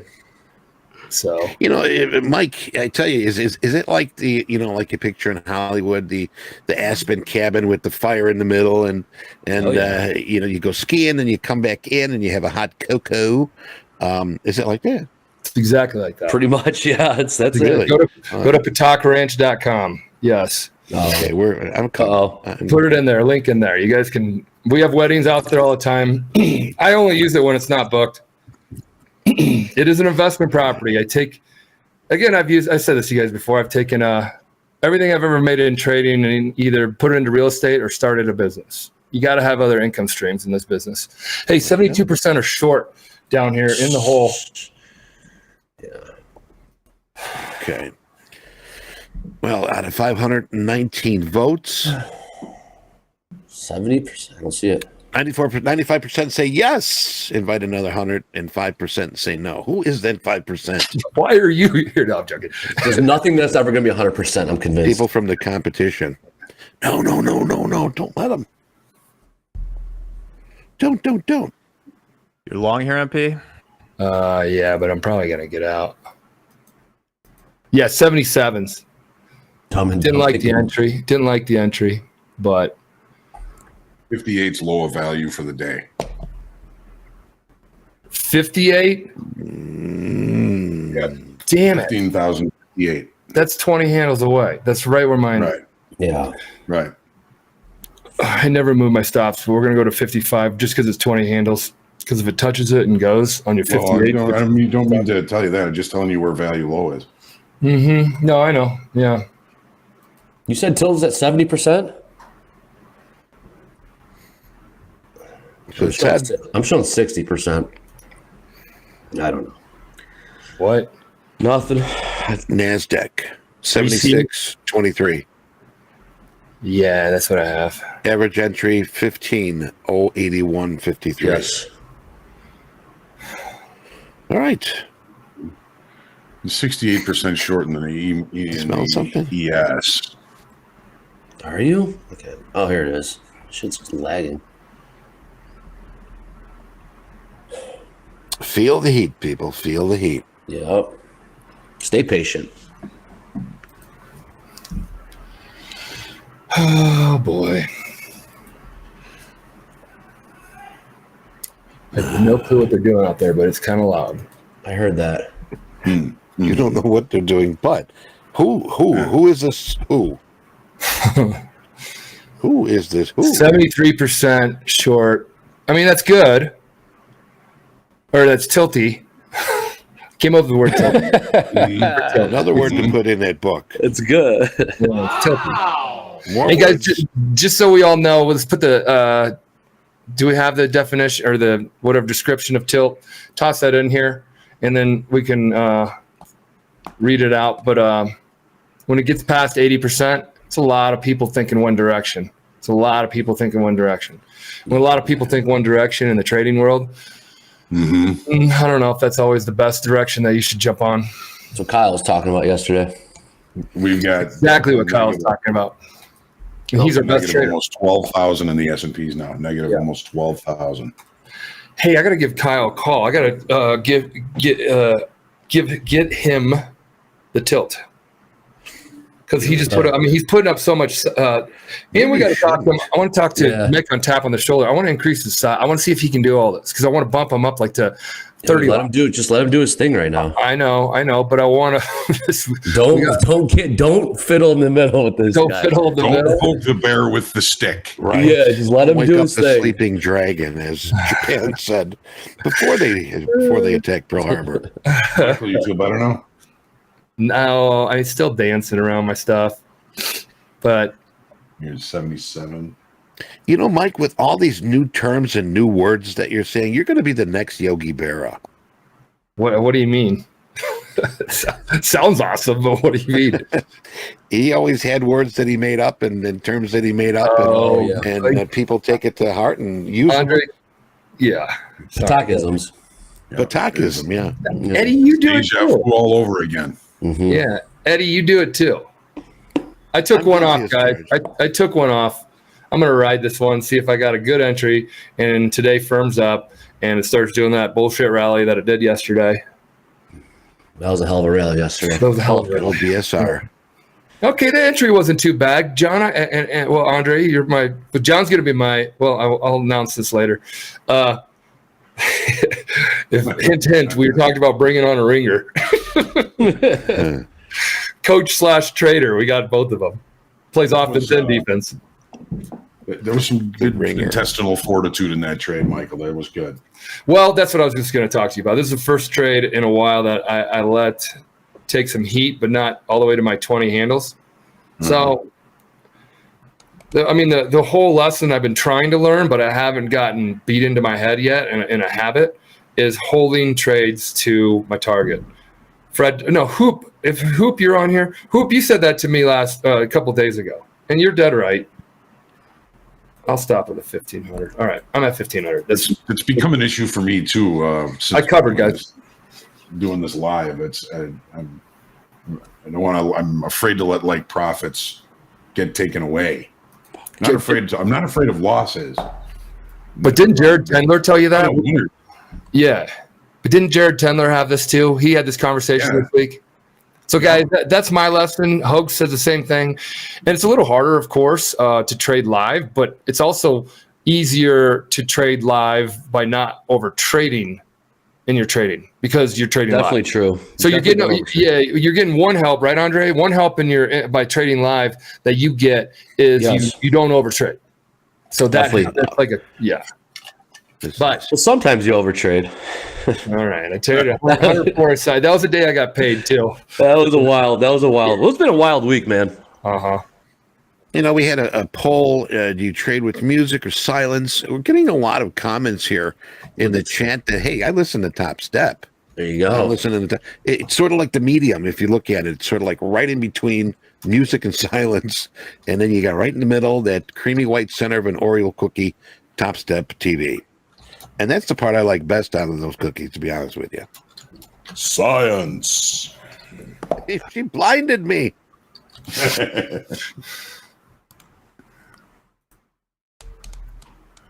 I think that was the reload. Was you got? Hey, how about this? Do you guys think that? Well, let's play this game real quick because I was kind of coming down to the middle of the range of after the 7:30 number this morning. Do you think the Nasdaq will stay end the day above 15,050? Let's just call it 50s, 60s. Because that little spike down. If you look at my screen, let's just go right here because it's been going sideways since the morning. Here's the rally. Yesterday was a huge rally. We talked about all that delta or what was it, John, that you were talking about this morning? Delta. Yeah. Negative delta. Talking about all that. Is that a 5-minute chart? This is a 5-minute chart. So right around here is what I'm saying. Will it stay above 15,050? That's the level. See, you've got that histogram, that volume profile includes last night. Yeah. So I mean, you're basically looking at the regular trading hour session low as kind of a volume shoulder. And there was no volume on that pop at 7:30. I mean, that was a vacuum. All right, so I'm smelling if something. you can hold above that, you're doing well. But if we start taking that out, then I'll be kind of all right, looking for a move in the opposite direction. We've come a long way in a short period of time, man. It's been up all week. Yeah. Well, then, when is there going to be some profit taking? Dude, this is crazy. While you're saying that, people are doing the votes, and it was exactly 50% for like up to 250 votes. Exactly. Now it's 51-49. So it's 50-50. Isn't that crazy, guys, when we trade? How all of us, we're all fading each other. 50% of us are 50-50. I've heard it before. So anybody who bitches about fading, like, that's what we're doing right now. All right. Now, there you go. Let's see it here, James. All right. Andre, 70% on the tilt. Short. Average price is S&Ps. This is your S&Ps. 67. So just got burned last time. 67s have about 3 handles in the money right now. So if you're ever 3 handles in the money, do you take your profits? Or are you looking for 5 or 10? If you're in 10, do you take your profits? That's kind of how I'm thinking. So if it moves away from those 67s quite a bit, they're in the money quite a bit. If they don't take those profits, then that big short bias at 70% right now might get squeezed. The heat is on. All right. Beverly Hills Cop. That came back to me well. It's a hit. Here's another hit, Barry. Johnny, I came back to the well, the 77s again on the pullback. You get in? Right. Yeah. Smoke again, guys. All right, here's a puff. 50% see the smoke and 50% don't see the smoke. I don't, yeah. I see smoke. Smoke it if you got it. What I smell something burning. Yeah, the smoke is really for all those folks that stuck it out this week and burned the midnight oil. It gets a little smoky at the end of the week if you burn the midnight oil with Topstep X, if you all get my drift. Yep. What's burning? The flame in your eyes, sexy. Eddie, you're on. Art is burning. Jay Cook. I am Jay Cook. Nice catch. Good Lord.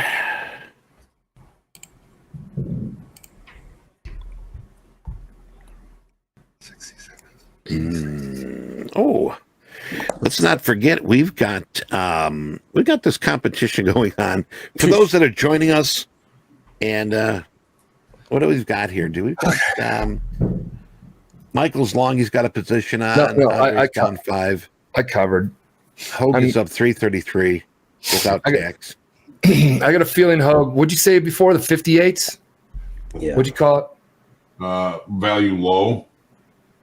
It's come up a little bit. It's up at 58.5 now. It was down at 55. I just wanted to get long right there to get back in. Another, what does it say back at the well?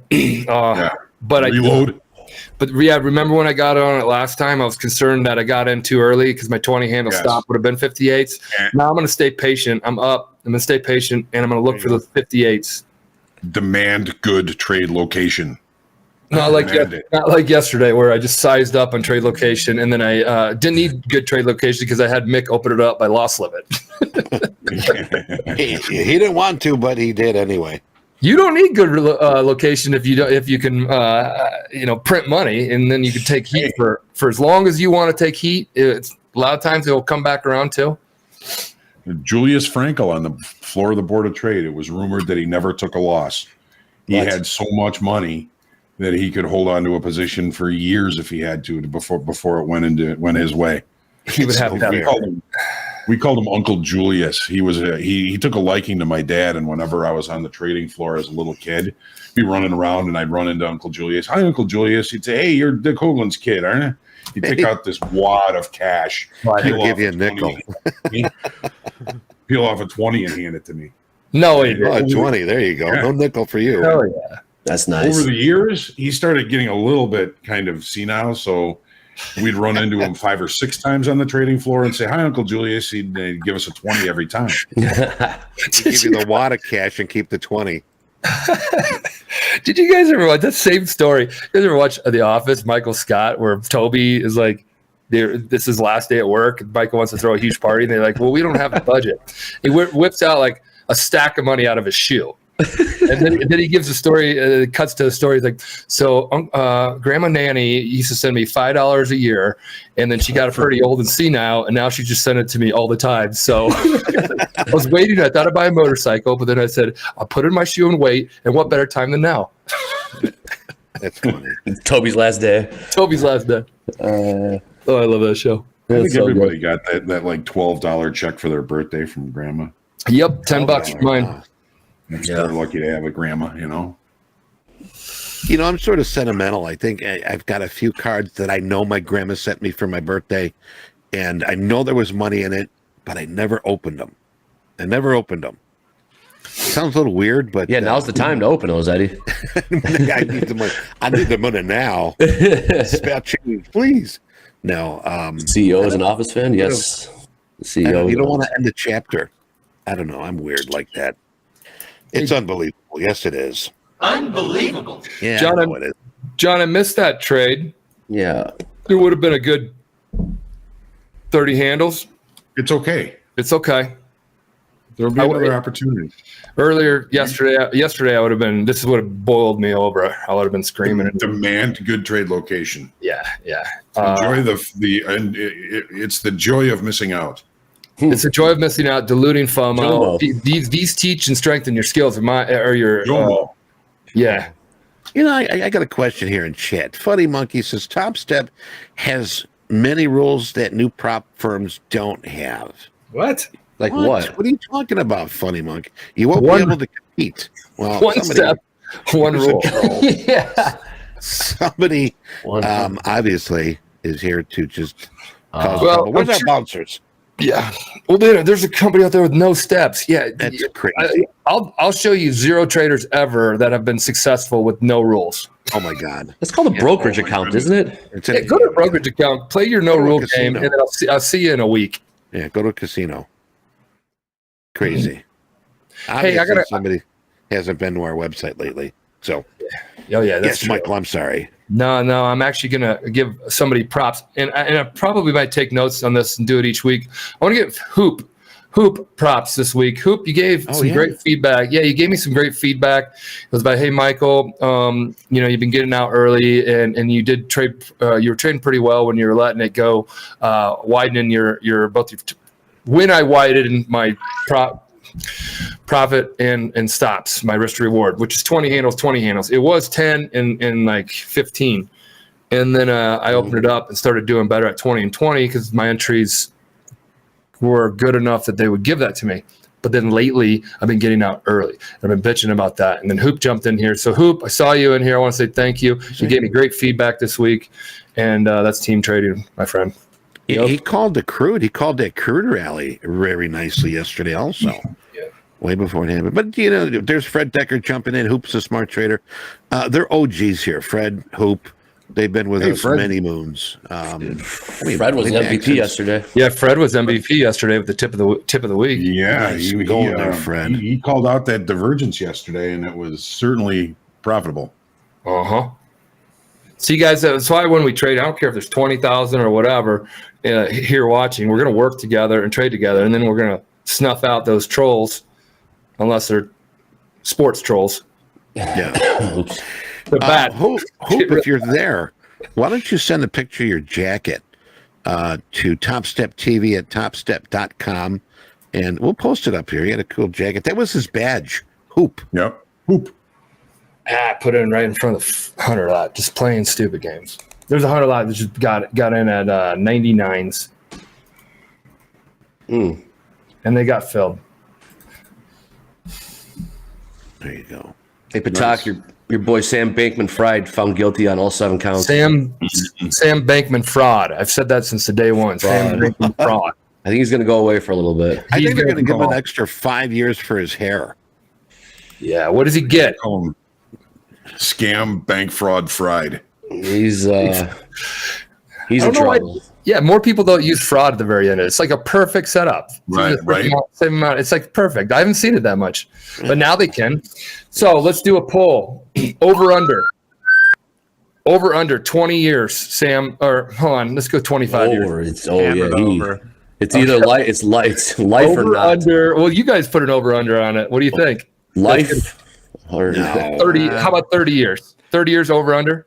See, now the thing is, when these guys used to get sentences, it'd be like a slap on the hand, white collar crimes. But now they're setting an example of this kid. They're setting examples now. I mean, I couldn't understand that, before. Yeah, I mean, it's sort of like the Madoff thing. When you have such a big one, they'll bring the hammer down. I wouldn't say that as a country we're great at prosecuting white collar crime in general. No, we are not. People like the under. How many years did Bernie Madoff get? Do we remember that? Gia wants to know. Yeah, let me check. Okay, here we go. With us still? No.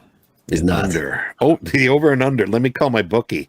It probably is. Yeah, they bet on everything over there. If anybody sees one on there, yeah. Yo, Rocco, what's the line on the over and under with this bank dude guy? So Madoff got 150 years. 150. And I think with Bankman-Fried facing 110, now he's much younger, and these are federal sentences, which I believe you serve like a lot of a federal sentence. It's not. Yeah, it's like 90%. Yeah. I'd put the over-under at 30 years. 30? Okay, that's what we did. So we got 366 votes so far, and we're about like, I don't know. Floppy. What if he gets pardoned from the president? So that, yeah, he's in trouble. They do say they regulate via litigation or via stuff like this. So regulations, regulatory. I mean, my Forex funds, whatever happens out of this thing is typically what I've always heard. Regulators regulate via litigation.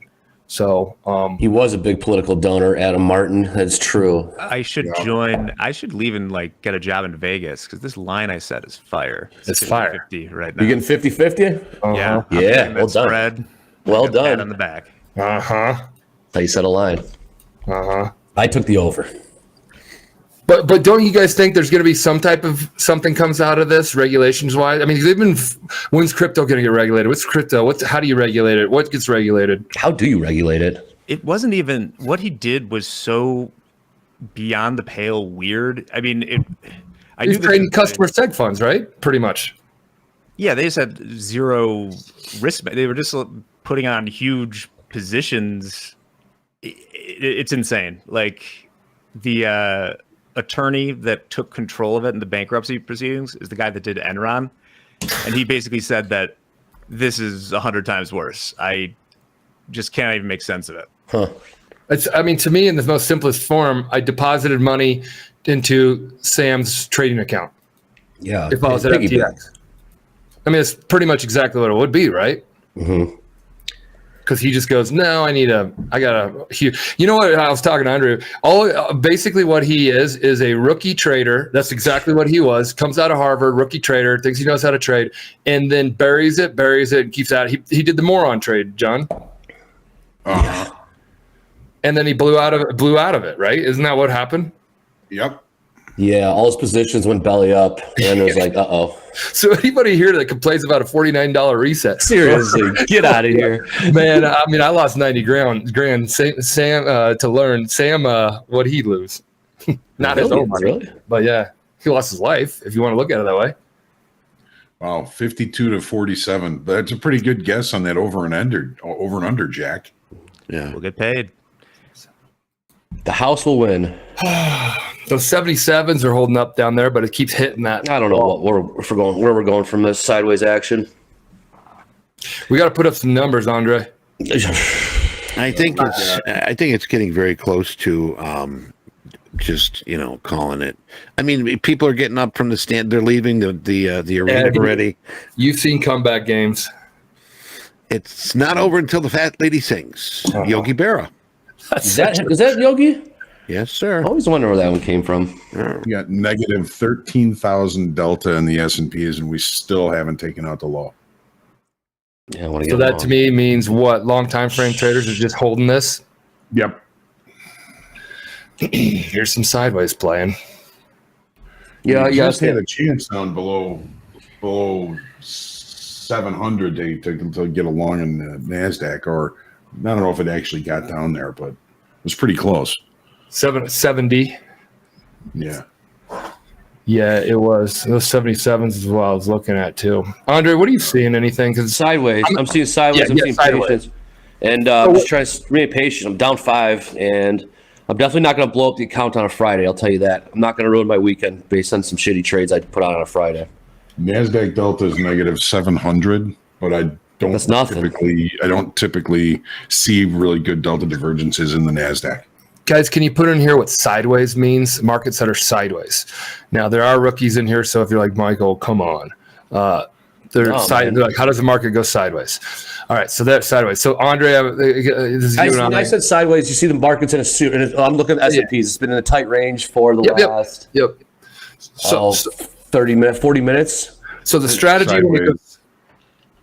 when it goes sideways, guys, is that's kind of really what I want to go. When it goes sideways or consolidation or range bound. Thank you, guys. There you go. Put the bar coding. Yep. Bar coding. Put the definition of this. This pretty much means it's what, and then you guys, there you go. So there it is. Sideways markets, also known as ranging markets. There you go. And Jack, I'll let you. Yeah. But my point with this one is, how do you trade a sideways market? If you're going to trade, you got to trade the ranges, right? Typically, the extremes, right? The highs and lows, typically, or you wait for a breakout, or you don't trade it. All right, so let's look right now on my 5 minute Nasdaq. Right here, if this is a range bound, see this consolidation came down, sold off here. Like, well, it's trending down. Well, no, it's not. It just sold off, and now it's consolidating. It's been going sideways for 1, 2, 3, 4, 5. You could say 5 or 6 bars. Here's the low of it around here, the 70s, the 60s to the 70s, this area. And now here's the high of it between the 100s to the, now it's 1008. So going back to what John just said, fade the extremes of a range. Now this is a 5 minute bar, which is way different than a 30-minute bar, because the range of a 30-minute bar, see this one, guys? The range of a 30-minute bar is actually up here with these candlesticks bars are. We're like 124 half, 125. And then you got top of the candle, top not of the wicks. Yep. You go off wicks? No. No, I mean typically it depends on the situation, but Yeah, I go off bodies. So the bodies are these. Here's the open of this green one. Here's the close. That's what makes it green. Here's the high of the move on the top of the wick. Okay, here's the open right here of this bar, and then here's the close of the bar. So as you can tell, this is starting to put a range in here in the 30-minute. But if you go the 5-minute, It looks like the Nasdaq's trying to break out to the upside. so, yeah, exactly. So if you go the 5-minute, you're like, oh man, I got short. You just told me to get short around the high, right, John? Extensions of the top of the range would be where you'd want to get short, just because it would go back into range, right? If we're talking about a range bound day. Yeah. Right. So we got TPO value high in the Nasdaq, 15,125 right now, 15,125. Okay, so the TPO that he just said is that, but then we have the high of the range on the 30-minute bar, which I just said back there was 125. Mm-hmm. So that's why it's always good to look at a higher time frame instead of being down there in the weeds, which is fine. But this to me can still be a range bound day. And on the 30-minute, it's saying, hey, maybe it is because it's coming to the higher range. It's been the bottom of the 30-minute bar range around here. So that's kind of, I'll open this up here. So this is 30-minute. There's your little range, and it's like right in the middle of it right now. Mm-hmm. These wicks went down, wicks. So I'm just trying to explain to you guys a range-bound consolidation. What do they call bar charting? All that kind of stuff. I appreciate that. Barcoding. Yeah. It's 10 o'clock. Right. And the strategy there is buy low, sell high, of course. That's always that's a good strategy. But you're buying low at the bottom of the range. I like and you're getting short. You're getting short or covering around the high of the range. Now, trending markets is you buy the dips. So if it's rallying up, the strategy is the reason why I'm saying all this because people are like, you need to explain a strategy. Well, there's 3 of them that I'm going to explain. There's one range bound, and then trending higher, trending lower. And the strategy on trending higher, if you're feeling it's going to be a trend day up, your opportunities are buying the dips. And dips are anytime it pulls back a good enough amount that you feel is comfortable to get in. Vice versa on short days. Well done. Any more questions? I think you answered it right there, man. That's pretty Get good. ready, everyone. Oh, my. What's going on here? Let's see here. Today's show for the newbies. All right. Big things popping any minute. Right. So all the new folks today. Watch the stuff. Watch it. Yeah. I see smoke again here. Oh, yeah. Oh. What was that? It was. Sarah. Sarah. There is a fire drill. Oh, snap. Burning up in here. Yes. My God. Fire drill. Ladies and gentlemen, boys and girls, animals, vegetables, and minerals. For those that have been faithful to us, for our loyal viewers who hung out with us all week and celebrated a big week at Topstep, we are giving you a free reset. Yes, you waited very long and patient for some of you. So here's the thing. We're going to post this link, TopstepTV-fire-drill in the chat. All right. Click on that, fill it out, and we will send you that code via email by 5 p.m. today. Okay. So it's get to it right away. But hell, we had a great week. Topstep X, Patrick, Kyle, Jared, the trading competition. And we just want to say thank you for being here with us. And looks like LDR is going to win. It's going to happen. Probably. Yep. LDR way ahead. So get that link. I will post it here also. Now, this is only going to be for an hour. Okay. So we've got from 10 o'clock to 11 o'clock. All right. So this way we're not getting, I can't log in. We broke the internet. There's that link. Okay, so we got some smart people. Eddie, you know what this means? A reset on a Friday. Everybody knows what that means. Free reset on a Friday means a fresh, hell of a good setup to your next week. Monday, exactly. Yep. Yeah, that's why we're sort of putting it. Hey, maybe get it at 5 o'clock. Yep. Going into the new week. That means you can, clean, refreshed. It's like jumping out of the shower, Eddie. Jumping out of the shower, yes, indeed, and not having a towel. Greenspan always said he did his best thinking in the tub, and I always got Alan Greenspan. You guys remember that way back in the financial crisis day? Yeah. Was it financial crisis? No, he put us in the financial crisis. Bernanke, but they were interviewing him because technically Greenspan put us in it. Is what like the late 90s, the early 2000s, wasn't it? Something like that. I could just see this old guy with candles. Yes, the White House. That's what I envisioned. He like getting interviewed on 60 Minutes about you playing in the background. He was the one about the whole subprime. Like, let's give everybody a house. Fed's gonna help give everybody a house. We're gonna have that picket fence. Everybody's gonna have a picket fence. The American dream. Subprime. Let's package them up. American dream. Well, who was the president that said a chicken in every pot? That was back like Colonel Sanders. Well done, John. Ironically, I believe it was Herbert Hoover. Oh, was Hoover. Decidedly did not put a chicken in every pot. No, he screwed everything up. Oh, that one didn't work either, huh? No. Picket fences and chicken pots. Came out with a vacuum cleaner. That's it. This is an advertisement that caused President Herbert Hoover's opponents to state that he had promised voters a chicken in every pot and 2 cars in every garage during the campaign of 1928. Well, we all know what happened in 1929. No chickens. Oh, wow. Where's my chicken, Herbert? He's like, get in the soup line first. And who the hell promises 2 cars in the garage in the 20s? He probably mixed it up and maybe it was supposed to be 2 chickens in 1 car. I don't know. He actually said they would be EVs. Yeah. In the 20s. I don't even know if that's the average right now, in this time. It probably would be 2 cars per family. Mm-hmm. But 2 cars for didn't cars come out in 17 or something like that? No. What? They came out way before that. Yeah, sooner. Yeah, because it was steam that sort of was the first car. Right around 1900 or on there. They were riding with steam. Yeah.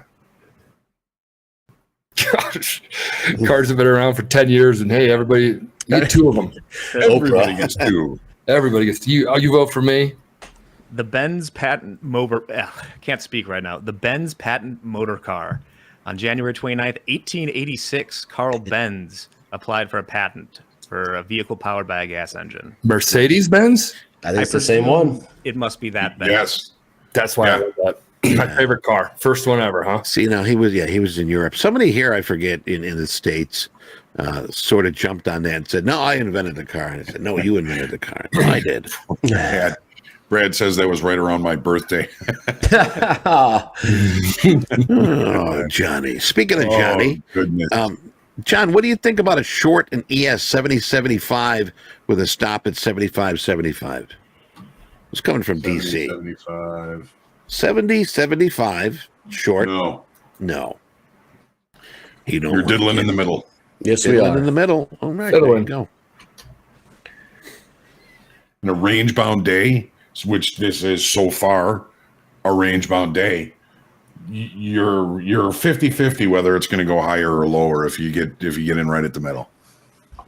Nice. Well, you go to roulette table and play the same game if you want. Well, I tend to win roulette. You do. What's the number? What's your daughter's number again? The one time I played it. Nailed it. That was my wife's lucky numbers, 8 and 13. I put 20 on each, and 13 hit. Oh, yes. And Hogue and I went out after that. Yes, we did. Yes, you guys did. We have fun when we go to Vegas. The whole company goes to Vegas once a year. No, it's not because we're all degenerate gamblers. Though I'm sure there's a couple of us in there that dabble too much. Yeah. That was like one of the only bets I made. Command 86 was mentioning something about electric car. And the first electric car, now this is from the internet, believe it or not, the first successful electric car debuted in 1890, thanks to William Morrison, no relation to Jim, a chemist who lived in Des Moines, Iowa. His six-passenger vehicle capable of the speed of 14 miles an hour was Des Moines, Iowa. I'm from Nebraska. More than an electrified wagon, but it helped spark interest in electric vehicles. Now, my dad had an electric vehicle, like a set in the 70s, and the back seat. If you pulled the back seat up, there's like 15 car batteries. That's how it ran. Oh. Yeah. I mean, I got the plates for the car, and it says on the plates, electric car. You had to get special plates for this car. Yep. It's an electric car on the license plates. That's crazy. It took that long to then finally make them affordable and fast and all that kind of stuff. Batteries that will last. Man. Damn. Are we just gonna be sideways for the rest of the day, boys? No, we're gonna find something here. Even if we have to force it, Andre. I'm about to, man. By day type, these are both in the S&P and the NASDAQ are on normal days, which are rare, but that's a range-bound situation. We got negative 13,000 delta on the delta and the S&Ps. Negative 13,000. Okay, guys. So let's go back to that range bound lesson just really quick, because we just extended it. Yeah, it's going on for like an hour now. Yeah. All right. So here's the 30-minute. Anytime you go higher time frames, you're always going to get a little bit, in my opinion, a little bit more strength in holding levels. Like 5 minute, like, oh, it keeps hitting the 5 minute. Well, if it keeps hitting the 30 minute, to me, that's a little bit more important level that I'd like to talk about. But we're talking about range bound markets. Here's the low of the range. Here's the high of the range. Is this market going to continue to be a range bound market and stay right between here? Look at this low volume shoulder, John, right? Low volume and then shoulder. So if it stays around here all day, which it could totally do, and it could come up here and kind of poke out and come down here and poke out and end the day right around here, it's still laddering up from yesterday's settlement, and it stayed range bound. It was a range bound day. That's when you're like, hey, what does a range bound day mean? That's what it means right there. Now, if you go to 5 minute, that's where you get lost to me in the noise. But yeah, you could be like, hey, starting to trend higher, which if you start looking a little bit lower time frames, you can maybe catch it a little bit before. I don't know. That's kind of how I look at charts with it. But it was range bounding, extended a little bit, but now it's getting sucked back in the range. John, is that how you look at it? Yeah. So there you go. I mean, the earlier you can pick the day type, the earlier in the day you can pick the day type, the better off you're going to be able to manage the opportunities. If this stays range bound all day, you can print money. You fade the extremes. You buy low, you sell high. You sell high, you buy low. You buy low, you sell high. You sell high, you buy low. You do that ad nauseum until it proves wrong. That's a strategy. And John just said if you get it early. So if you recognize a strategy early, call it a trend day up. Oh shit, I'm going to buy every dip. Every time it pulls back, I'm going to buy it. Every time it rips higher, I'm going to sell it. Every time it pulls back, I'm going to buy it. And you just keep doing that all day. Those are three strategies that when anybody says, well, what strategy? I need help. Well, there you go. 3 of them. Trend day up, trend day down. Trend day down, you're selling rips. Every time it pops up, sell it. Every time it pops up, sell it. And then cover it when it makes new lows. Cover it when it makes new lows. Rips. Once again, what's a rip? No, it's a rip. A rip to the upside. Yeah. I don't know. Let's go. Is that even like a rip higher? Yeah. Well, I mean, if it's like Investopedia or something like that. I think we know what a rip is, but if you can sort of incorporate that to what the charts show you, it's obviously I would think it would be something that the market's going to move very quickly. Yes. He ripped the ball. And we use a lot of sports term, I guess, Eddie, right?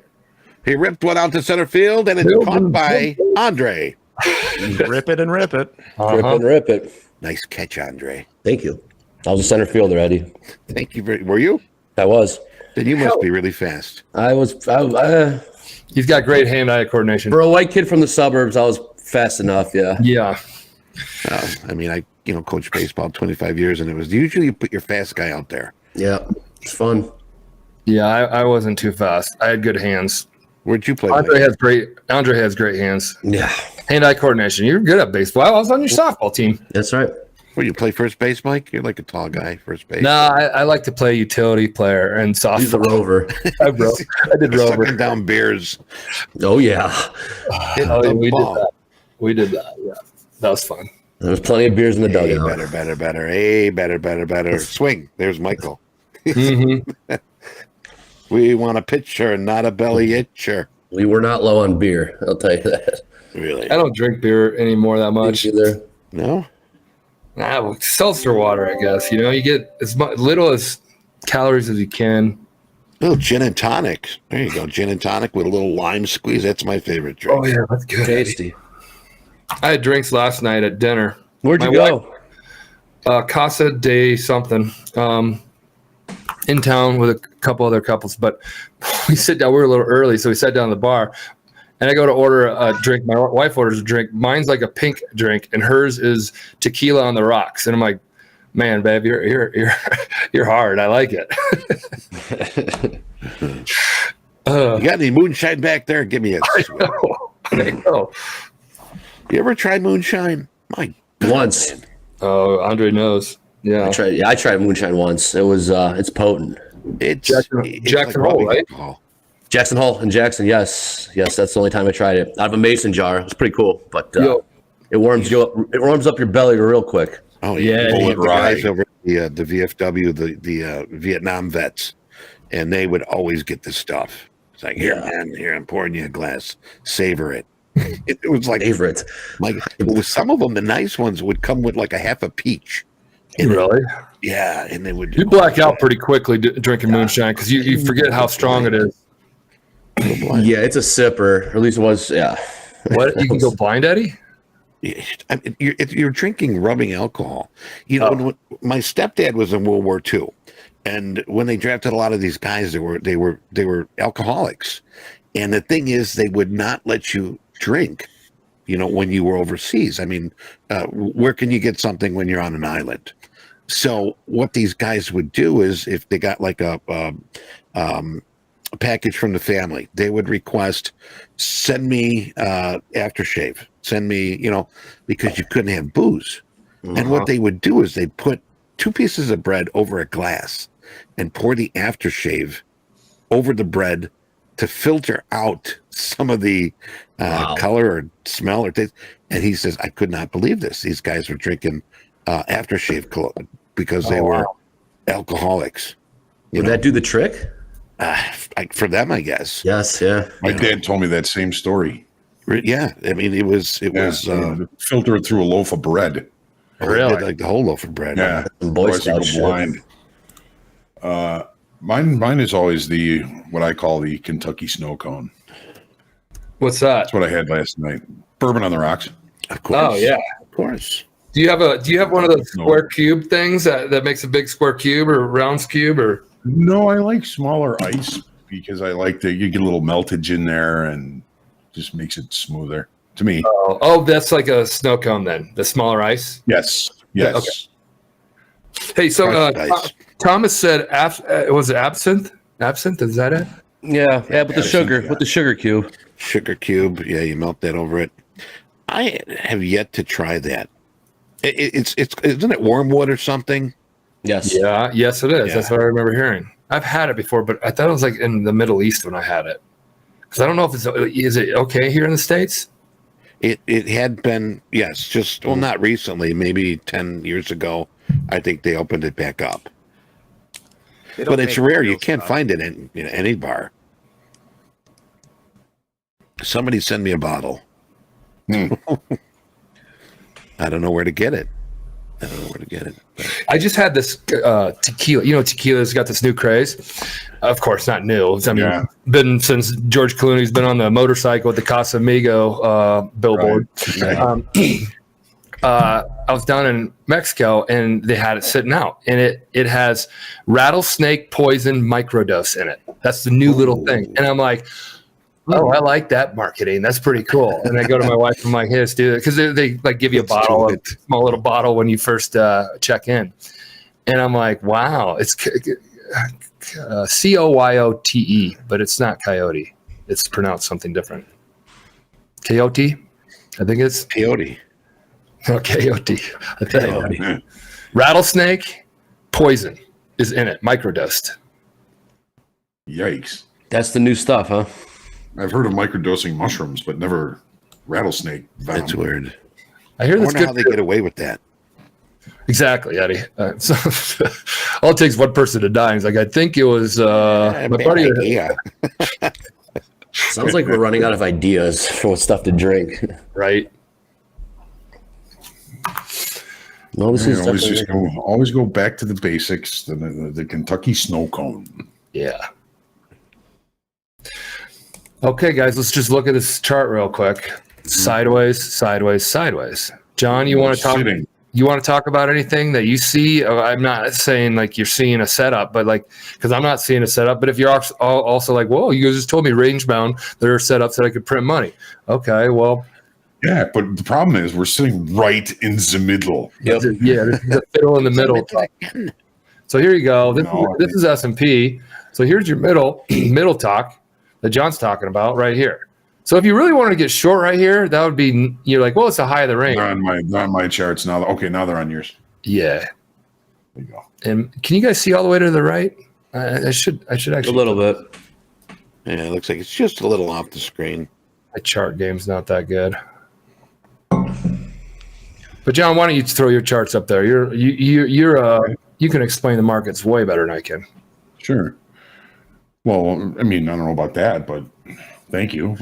But if we're looking at it through the lens of the market profile, the first hour of trade is the initial balance. We haven't extended the initial balance at all. So that creates a range bound, or what they call in profile a normal trading day.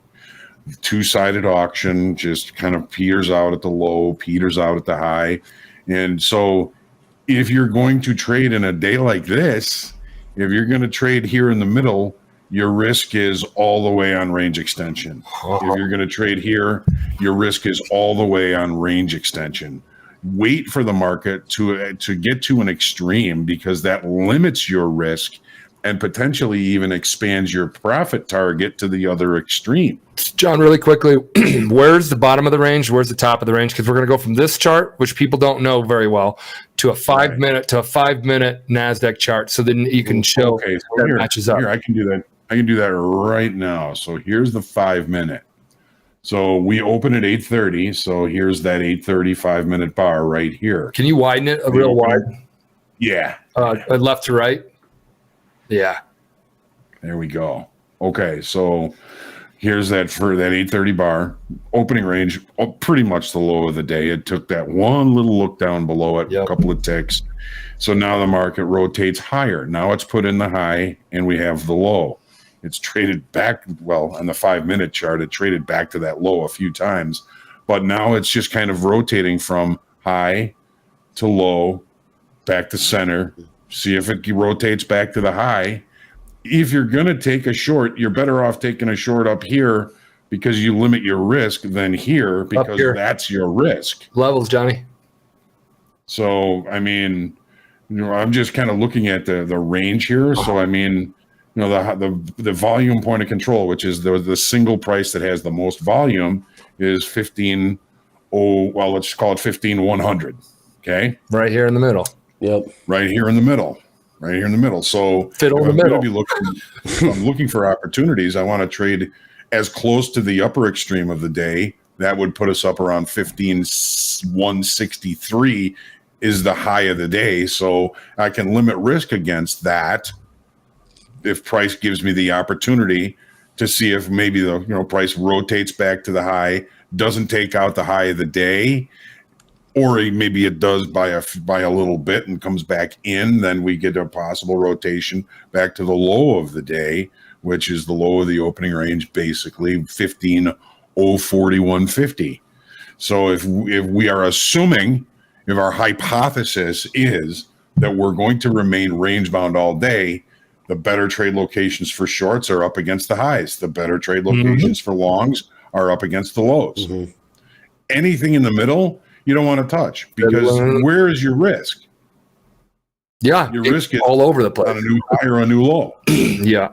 So guys, this is our range bound talk today. Yeah. So a lot of the newbies, the new folks, and look, I was a newbie. I didn't know what a bidder offer was before I started trading. So we all going to learn as we go. But like, this is range bound talk. John just says your hypothesis, because nothing's set in stone. This could turn into a trend day up.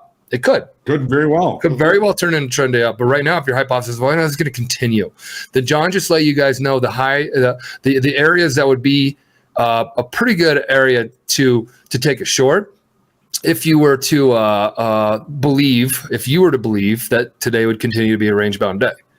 And we're not telling you to do anything. We're just telling you that's kind of a good spot. So John just explained why. And he also explained why it's not a good spot to really do anything here, but do whatever you'd like to do, because that's what you need to do and figure out on your own. Well, I mean, think about it. Would you rather trade where everybody is trading? No. Or would you rather trade where little opportunity has presented itself? Very little time up here, a little more time down here, but still, the low of the day held. I'd rather buy below value or sell above value to get a return back to maybe point of control, or even a full rotation to the low of value. If I'm short here, I covered here. Yes, sir. Okay, that was good. If I bought it here, if I bought it here, I covered here. Oh, shit. So, guys, range bound strategy right there, and you can now take that and mold and craft it, John. Right? Mold and craft it to work with you. But that's a range bound. As high level as we can go. That's a range bound strategy. Yeah, I mean it's basically there are only two strategies. There's range and trend. And trend. Range bound, you fade the extremes. Trending, you look for opportunities in the direction of the trend. Yep. We just went as like 30,000. That's all the way up. There's two strategies: trend or sideways. And then there's now when you're in a trend, there's either an uptrend or a downtrend. Now we're going a little bit deeper, and you want to keep going deeper. If it's trending up, you're buying the pullbacks. If it's trending down, you're selling the quick rallies. I guess I'm going to call them the rips, right? Selling rips. Or tips. They call them rips and tips. If it's trend day down, you're selling the rips or the tips. And if you're trend day up, you're buying the dips. Yeah, because you don't want to if it's a trend to the downside and you sell the new low, odds are you're going to have to withstand a lot of heat. You're going to get a pullback at some point. Why not wait for the pullback and then try and get in? Willie says third strategy is no position. That is correct. That is a strategy. That is a strategy. That's the strategy I'm currently using. So, John, you can have all three of those in your trading plan, which, guys, put a checklist. We have a Topstep trading plan that helps you have a checklist of preparing each day and also having the right things in your trading plan set up. So put that checklist in there in the chat. John, you would put these now right into your trading plan and say, if I recognize a range-bound trade, this is what I do. Right? This is the strategy I'm using. There you go. So you could have three strategies in your trading plan, but you know which weapon do you pull out at that moment in time that's going to get you the job done. It's right. Yeah, I mean, the part of the deciding or understanding which strategy to use is understanding the current context of the market. Right. I've been doubting this whole rally all week. I've been saying there's nothing behind this rally. There's no volume. There's no open interest coming in. So my bias was really to look for shorts. But by looking at what the market was doing and telling me, I've had 4 straight little winning days. I didn't marry my bias. I traded what the market said. Mm-hmm. So, John, would you say it's like mowing the lawn? Here I go, Andre. I got it, man. I feel it. You got to know it. You got to have your tools in the shed. So having those strategies in there, you got to know what to do with those tools when you get out out there and try to get the job done, right? Right. Give me the bat and the ball, and I'll see what I can do on the field. If you open up the shed and all you got is the scissors in there, it's gonna be a long day. Yeah, I don't even have a lawnmower. You know that I got other people that do that for me. So yeah, there's some things that you probably graduated from. Do you snow shovel snow? Hell no. Yeah, no. Me either. You're back, no chance. No. Some things you got to outsource. Yes. I got a 25-year-old, 24-year-old son here. He does the Sounded like my dad back in the day. Oh, blower. Get out there, kid. But hey, we've got almost half past here. And in the green room, we're going to get one of our interns to bring Mick out for shoulder taps. So we're going to take just a few seconds here, break, and you'll be seeing Mick. We'll be talking to Mick here very soon. And real quick here before we leave, we got about 30 minutes for the competition. All right, 30 minutes left. Can they make a comeback in 30 minutes? I mean, probably not. We're going to need something. Probably nothing. This market needs to move. Probably it's not moving. No. Jeez. Hey, shout out to Whelan. I saw Whelan's in the chat. Yeah, Whelan, I think, you what do you like? What levels do you like? You've been spot on. This has been a fire week for you. Fire means great week. It means everything. It means all right, we'll be right back.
Mick, what's up, Mick? Wow, you can't even tell you got a mustache anymore. Give me a sec, guys. Sorry, I got the audio on here. All right, we're better. What's happening? Happy Friday. Yeah, happy Friday to you. What do we got? What do we got today? Because we're excited about 2 kick-ass power players yesterday, but I'm assuming you got more because you get to see all the ones that probably haven't been on here quite yet, but we're going to get on here. But super stoked. It's been a fun week for some. It's been a fun week. It's been a more fun end of the week, especially coming in this morning and seeing what our traders are doing. We got a lot of people, a lot of our funded traders are up big money, especially coming from the Express Funded account group of guys and gals. So I've got some good shout outs for today. I've got some people I want to talk about featured on the trading cards. And then first of all, shout out to you, Michael. Shout out to you, John. I see the Topstep team's up money. How are you guys sizing up against the Más o menos, a little more or less? Ooh, más o menos. I like that word. A little more, a little less. Johnny is John. You've made money every day this week, right? Yeah, I mean, I wasn't here Monday, but I mean, I made $25 on Wednesday, but it's, you know, I'm up, I don't know, over $1,000 this week. Yeah. I'm up $1,700 because my $1,600 loss yesterday. $1,700 loss wiped out my $1,600 game on Tuesday. Oh no, I'm up $1,300 plus $2,900. I'll call it 2,000 probably after commissions. Yeah, and there's nothing to scoff at for a $25 winning day. You know, that'll buy lunch, and our job as traders is to be, you know, have more money in our account than we did the day before, or even more importantly, over the course of a week, have more money in your account than you did the week before. I go kind of sidestepping here a little bit. A story that I do like sharing every once in a while. When I started trading for myself and was up in the office, I shared an office with some guys. End of the day, the guy I sat next to, you know, I would always ask him, because I was a young, curious 21-year-old trading. I was like, you know, what was your P&L? And he said $75. And he was like, it was a good day. I'm up $75. And I'm like, yeah. $75. I was like, I've seen you have 6-figure swings in a day. You know, you're $75. He's like, $75 buys lunch. He's like, my job is to have more money in the account than I had before. So putting that in perspective for all you traders out there, just because there's certain days where the market gives you opportunities to make thousands or tens of thousands of dollars, as we, you know, were able to talk about yesterday with Patrick Wieland and Kyle, their big days, you know, just being profitable is a good thing. And speaking about just being profitable or being scratch, I heard one of our viewers, Willie, made a comment about one strategy is, you know, you guys were talking about, you know, it's either a sideways trade or a trend trade. And Willie said that there's just, you know, what if you just don't have a position on? That's also a good stance in the markets too. Sometimes the best trade is the one that you don't take. Right. But pivoting away from that and talking about people that have been having good trades on the morning, I got a big shout out for Yap, who's a trader in not one of our Express funded accounts. Trade copying, they're in 2 XFAs. They're up a little over 11,000 each one of those accounts, so they're up $22,800 on the day today. They're not the only person that's trade copying in their Express funded today that's up over 20 grand. I got a big shout out to Ashish, up $20,600 in the XFAs, trade copying into. And then some other notable shout out. Mick, is that 20 in each or 20 total? 20 total. Total. Got it. Thank you. So a little over 11,000 for Yap in each one of those, and then a little over 10,000 for Ashish in each one of those. We do have someone just trading in a singular Express funded account. Freddie E up 13,600. Nice. Roy up 8,000. Dwayne in his live account up 5,200. I saw Hughes in the market too with a 15 lot on earlier. He was up $2,000. I saw him dip below break even on the day. So not sure what that's doing since it's all unfolding behind me on the screens right now. And then one of our featured traders I want to talk about is Cole S. Big shout out to Cole S. Express funded account. They're up $10,000 today, but I want to talk about this person on the trading card because there's a lot more to talk about here with Cole and what Cole's doing other than just this big 5-figure winning day today. So if we could, without further ado, pull up Cole's card. Cole, one of our Midwesterners, relatively new to the Topstep program, been here since June of this spring, summer, trading out of Minnesota. Cole's looking really, really good, and I'm not just talking about today's winning day. They started off in their XFA with a 4-day win streak to the tune of several $1,000s. What I really, really like here, 83% winning trades. I don't think the metric's up here, but in addition to the 83% winning trades, they've got 70% winning days. So these are super high metrics that really lead towards good success. But to go along with those high winning trade percentages, high winning day percentages, look at this risk reward ratio. That's fantastic. 3-to-1. And this is the average that they've put up throughout their express funded account. Check out these average winners. Average winner, $990. Oh yeah. So on average, every trade they're making, they're almost putting up $1,000, and they're losing trades on average $300. I'll take that. I'll take Love this guy. 3-to-1 all day long. All day. Every day. We were talking about the risk reward yesterday, and I'm so happy I got to follow up from yesterday's segment talking about Cole here. That 3-to-1 is huge. Hoag's the statistic guy that he can do the math breakdown on. If you're right on 50% of your trades, you need your risk reward ratio to be X, Y, or Z. This is just an absolute recipe for success. And then, you think about it, they're in 150K. They have had some losing days of 3,000 hitting the daily loss limit, but that's okay when you're putting up big winning days because not only were they up 10,000 today, they had another big winning day. They made 3K yesterday. What's not listed here is another one of my favorites, not just the risk reward ratio, but the average hold time. So Cole, this $10,000 winning day, they put a position on last night, late last night, overnight session, added to it earlier this morning. It was a long in the NASDAQ, I'll give you a hint. Added to their long this morning. They started out 3 contracts last night, saw it was working greatly in their favor, slapped on another 7, and then at that 7:30 a.m. Central Time spike up in the NASDAQ this morning, they sold out the 10. Great cover. They haven't traded since then.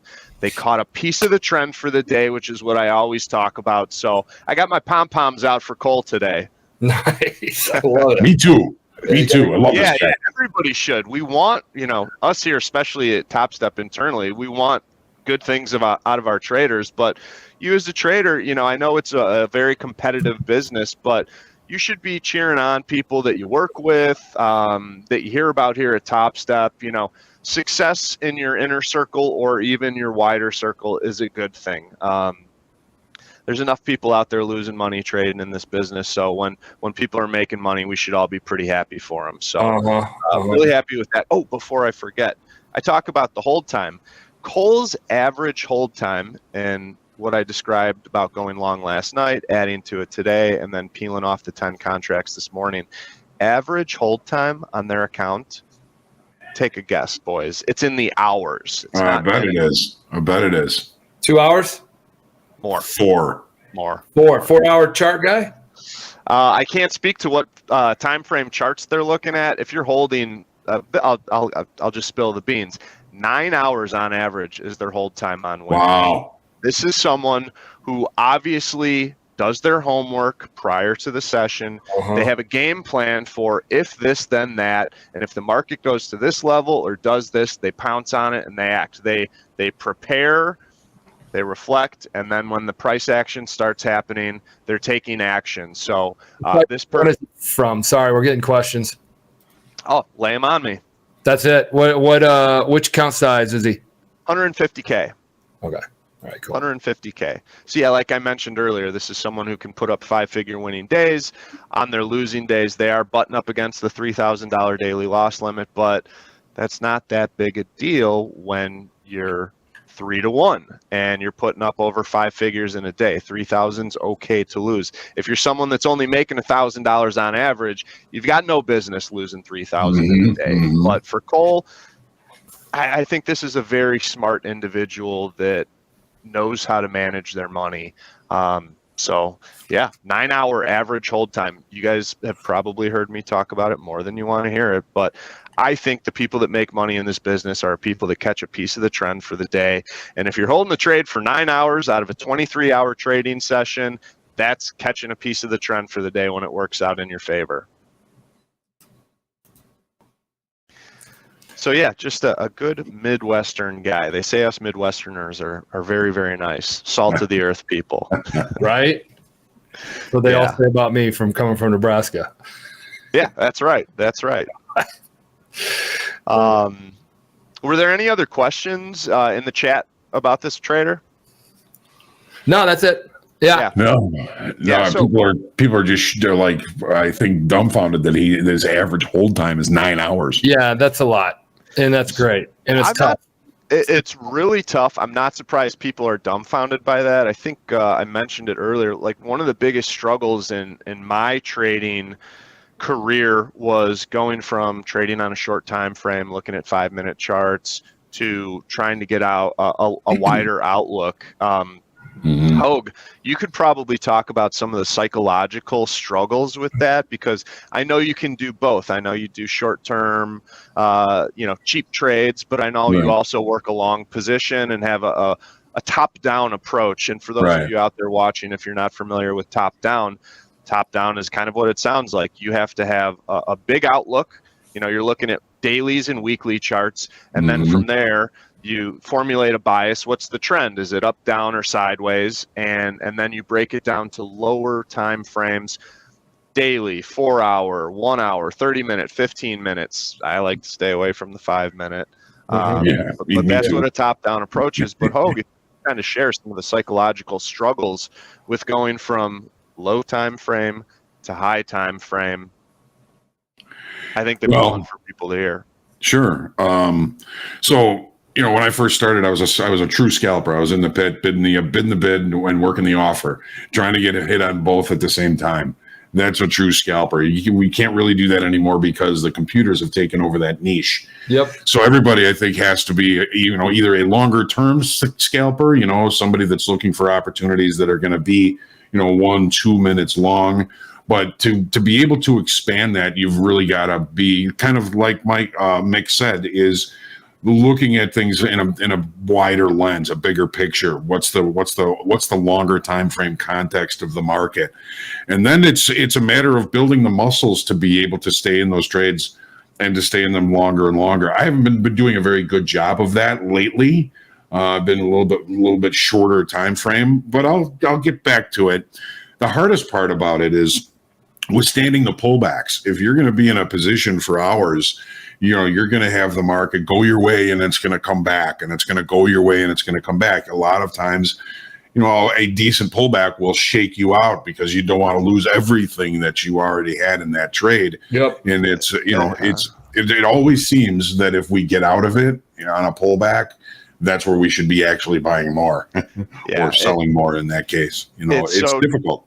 It's so tough watching that P&L go in your favor and back to break even. It makes you think a lot. It's like, should I be getting out? Should I be covering? Should I be scratching? Or should I stick to my original conviction? One little tip for people that are trying to make that graduation from shorter time frame to higher time frame is, if you are framing out your trade ahead of time, unless the market condition changes drastically, you shouldn't be changing your opinion, your stance, or your bias while you're sitting in the trade. You have to have some belief in yourself and your money management, because you should have framed out the trade where you think it can go to if you're right and where you need to get out if you're wrong. You need to stick to that, because that's an emotionalist stance. You have a bias, you measure your risk, you put it on.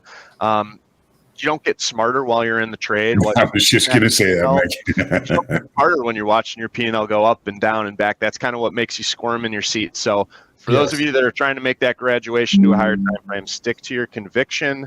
And if you frame out your risk ahead of time, then it's going to be that much easier to excuse me, to stick to your guns and stay in that trade. All right, stick to our guns. We got to keep moving along. So thanks for this, Mick. Yeah, no problem. All right, I got one more person I want to shout out, but something I forgot to mention when I first started was I have a shout out for all the people that we transferred to live yesterday. There were 7 people that we transferred from express funded accounts to live accounts yesterday. I think it's the largest number to date that we've actually made that transition in a single day. So big shout out to Scott, Fatima, who we're going to be talking about in the trading card upcoming right after I list the other 5 people.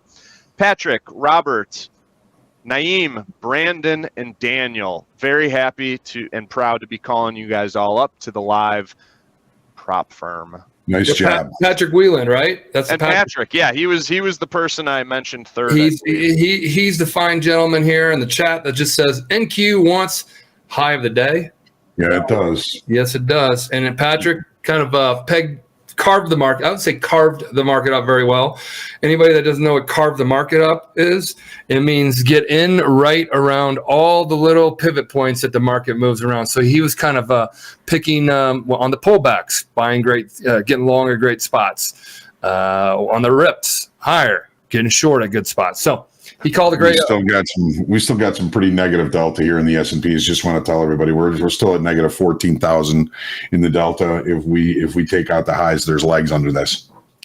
Yes, Patrick says there's leg. Patrick, congratulations. Patrick got brought up to live funded account. He's trading with the prop firm now. And guys, the difference between an XFA, all the funded traders get paid out the exact same, but right when you graduate from the trading combine, you start an express funded account. Where you're on a sim funded account, you get paid out for your a percentage of your simulated profits as our form of saying thank you. We take your trading data and we use your trading data at that level because you're more pre-qualified than everybody in the trading combine because you're managing risk better. Therefore, you got to that position. Those that trade really well in the express funded account get that call up from our risk management team, like Mick just said he did, to 7 people yesterday, and. Then now you're trading real money, real orders to exchange, pro ball, like you're a professional, like a true high level professional. So Mick, if I missed anything, fill it in. Yeah, covered it all. Those people that we call up to the live funded accounts, we, like they say, the cream rises to the top, and we're picking the best of the best based off the recent performance in their express funded account when we make those decisions. And another shout out to Patrick. It was fun getting to talk with him yesterday. He effing crushed it in this recent express funded account. This week, I think he made money. As a total, I think he said he busted out of his $24,000 account just on a daily loss limit. So that's just and that's actually the one that we called him up in. That was the one he took a $16,000 payout in. He's either getting transferred to live with 20 or 24,000 yesterday. I think it's 24,000. So yeah, it was a total of 40,000 that Patrick carved out of that XFA, and now he's going to be starting in the live account with 24 grand. So big shout out to him. And I know he made $4 grand across 2 other express funded accounts yesterday. So big shout out to him. It's been a fun week for me. I love being able to say we called up 7 people yesterday. Speaking of one of those 7, I mentioned Fatima, trading out of California. She absolutely crushed it in her XFA as well. We called her up yesterday. She'll be starting in a live account next week. And look at these numbers. Before I dive into the numbers, I want to say she took out 20,000 in payouts from her express funded account. She's going to be starting with 19 grand in her live account. Half of which she does have the ability to take a payout. Yeah, big clap for her. Half of which, that 19,000, when she does transfer from XFA to live, she can take up to half of that as a payout. I did have a good example yesterday of one of our live traders that I mentioned. Probably want to make sure you give yourself a nice cushion to start out with in the live account, because someone kind of cut themselves in half yesterday on their first day in the live account because they did take a big payout, didn't leave a cushion. So 19,000 is quite a bit of money to start in live. And look at these stats. Very notable days in the XFA. I didn't see that carried out, but I actually have my notes up on the screen here. Fatima in her XFA, She had a $17,000 winning day, a $15,000 winning day, a $6,200 winning day, and a $6,000 winning day. Very nice. Yeah. Yeah. With those big numbers, we had some big losses, but again, they were $3,000 losses, and $3,000 losses are okay for someone who's putting up 6,000, five figures. So if I have any advice, areas for improvement, work on limiting the losses. And I have the over trading up here on the card too. This is something I so commonly see for traders that trade large, is on their down days, I always see them trading many more contracts than they do on their winning days. I think it's only natural. I get it. You start off down in the hole. You want to trade to get back to zero. You want to trade more to get back to positive. So they're in a different position than someone who starts off just up money on the day, where you're selective. You want to protect those profits.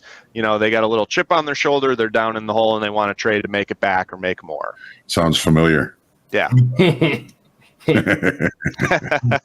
Are you talking about yourself, or are you jabbing the elbow in somebody's ribs? Maybe a little bit of a jab there. Not really. I'm short 4 lots from 51 up there. And is your P&L, what I'm seeing on the screen, still accurate here, Michael? Up 1,470? 2,000. 2,000. All right. 1905. But okay. So who's counting? Who's counting? Michael's one of our funded traders. He's one of his own funded traders, I should say. So awesome. I'm glad you're up 2K now on the day. Well, thank you for opening me up yesterday. I know it wasn't good trading, but you and I had we had a chat enough that you knew what I was doing. And I explained it to my risk manager, and my risk manager opened me up. And I'm proud to say thank you. You helped me get back. So that's Mick and the risk management team helping a trader that's struggling. And as you can see, they're calling up traders that are crushing it. So, and crushing it means doing a hell of a good job in your trading account. There you go. Yeah, and 10 on the week today. Like I said, 7 got called up yesterday. It was our biggest, call up day individually. 10 on the week. We've done more than that on the week. We love finding good traders, so keep up the good trading, everybody. Michael, parting words here, because I know we're winding down on time. And I actually can't remember if it was you or someone else, but I think it was you, Michael. You're up 2K today. Yeah, well. Typically, traders, when they're up money, traders that have been in the industry for a while, they're modest about it. You're not going to go, partying this weekend and whatnot. Someone, and I think it was you, Michael, mentioned, maybe it was Andre or John. So many people this week. It's been a busy week. Someone mentioned that when they have a down day, they do something nice for themselves. They take them out to, a nice meal or something. More so than when you have a big winning day, you just kind of you don't splurge or do anything. You're humble. You keep that money in your pocket, and it's really on the losing days that you take care of yourself by treating yourself to something. Do you remember who that was talking about that? That's me. I know. I do it on bad trading days, not for weeks, because.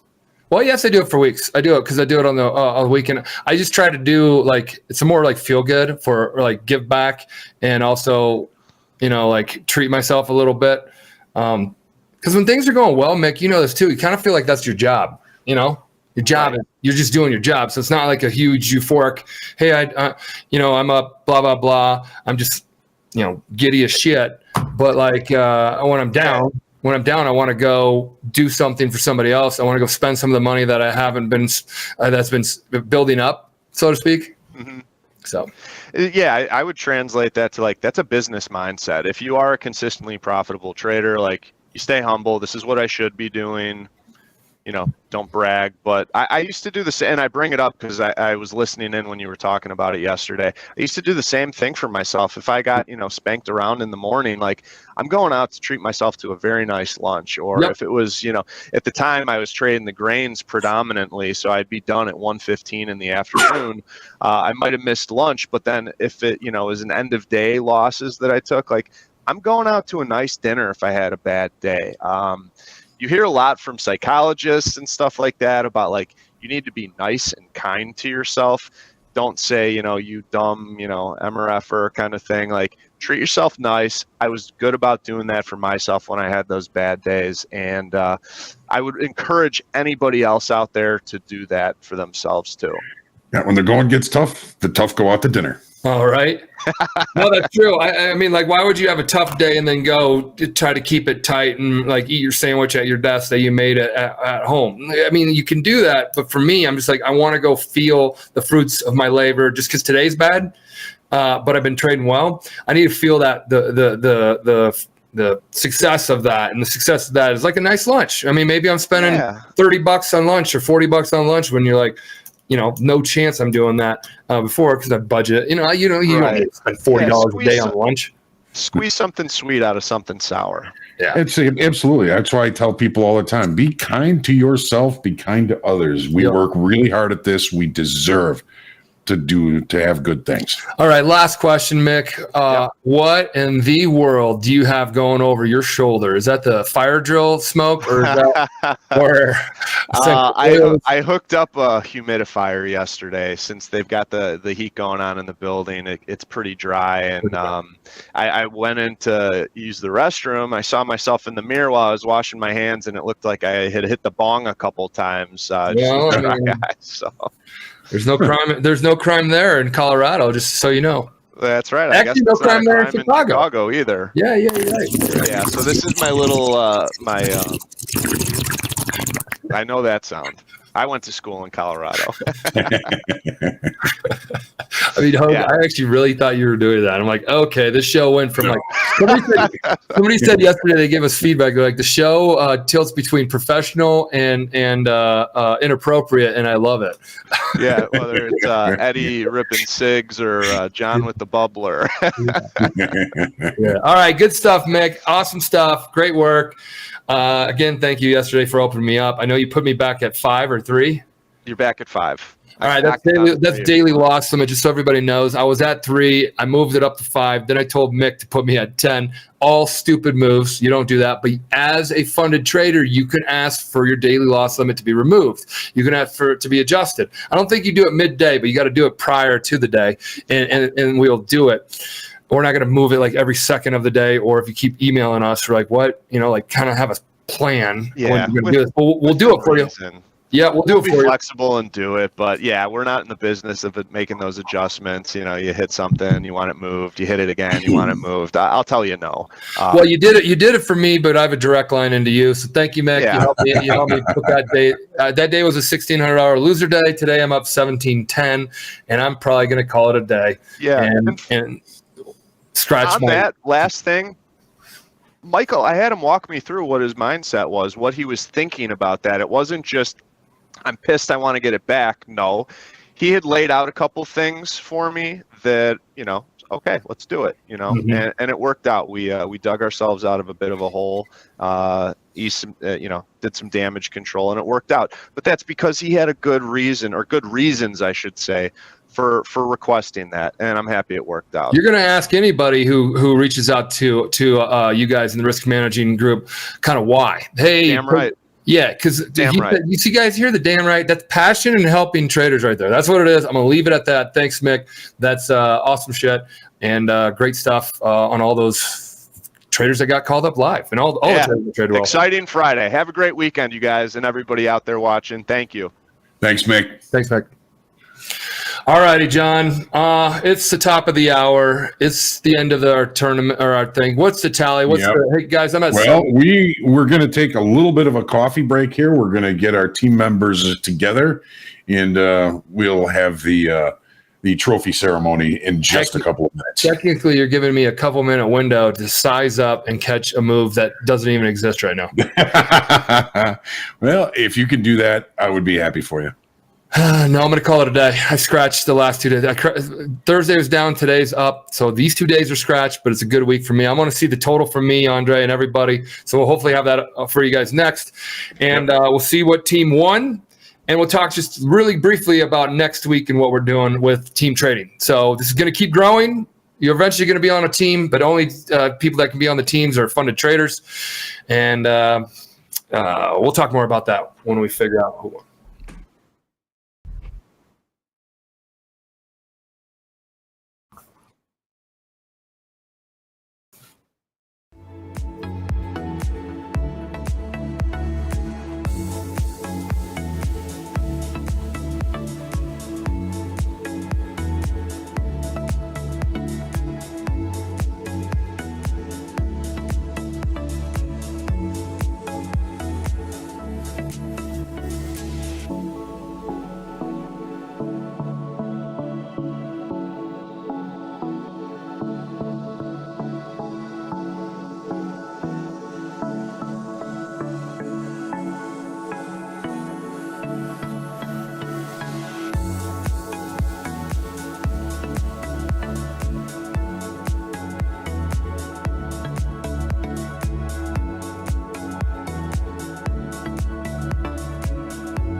And we're back. Yes, we are back. And we've got our team here. We've got the Shy City Locals and the Long Relationship Distance team. But first, before we announce long winner, distance relationship. long relation distance ship. It's Friday. It's Friday. Yeah, it's Friday. Exactly. Gosh darn it! I need to. No more wake and bake for me. All right. Before we start, hey, we're really glad you stuck around this week. We did offer that the free reset between 10 a.m. and 11. Right now it is over. But just please remember, use the code for the reset before Wednesday, November 15th, 12 o'clock p.m. Central Time. And please make sure you hit apply before checking out, okay? Put the code in, hit apply, and then you won't get charged. That's cool. But anyway, it is time for the competition. And our winners for today. All right.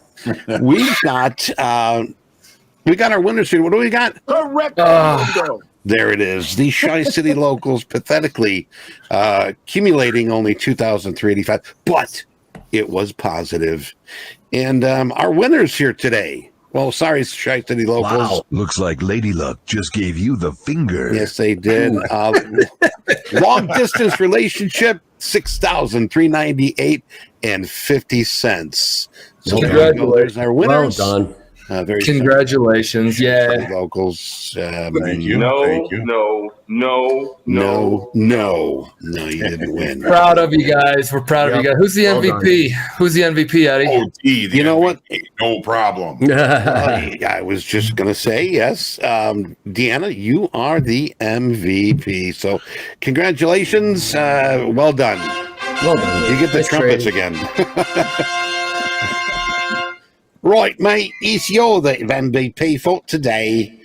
It just sounds so like English royal. I just love it. So, Well, I'm really excited. Go ahead, Abe. But this is fun. I enjoyed it. And Andre, I love having you as a team member. Aw, thank you. Likewise.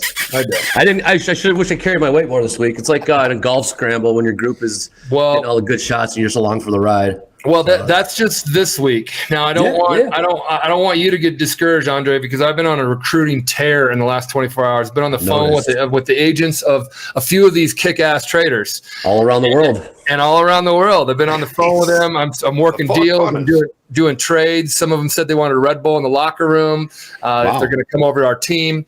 But Tri-City locals picked up 2 kick-ass, undefeated, 1-0.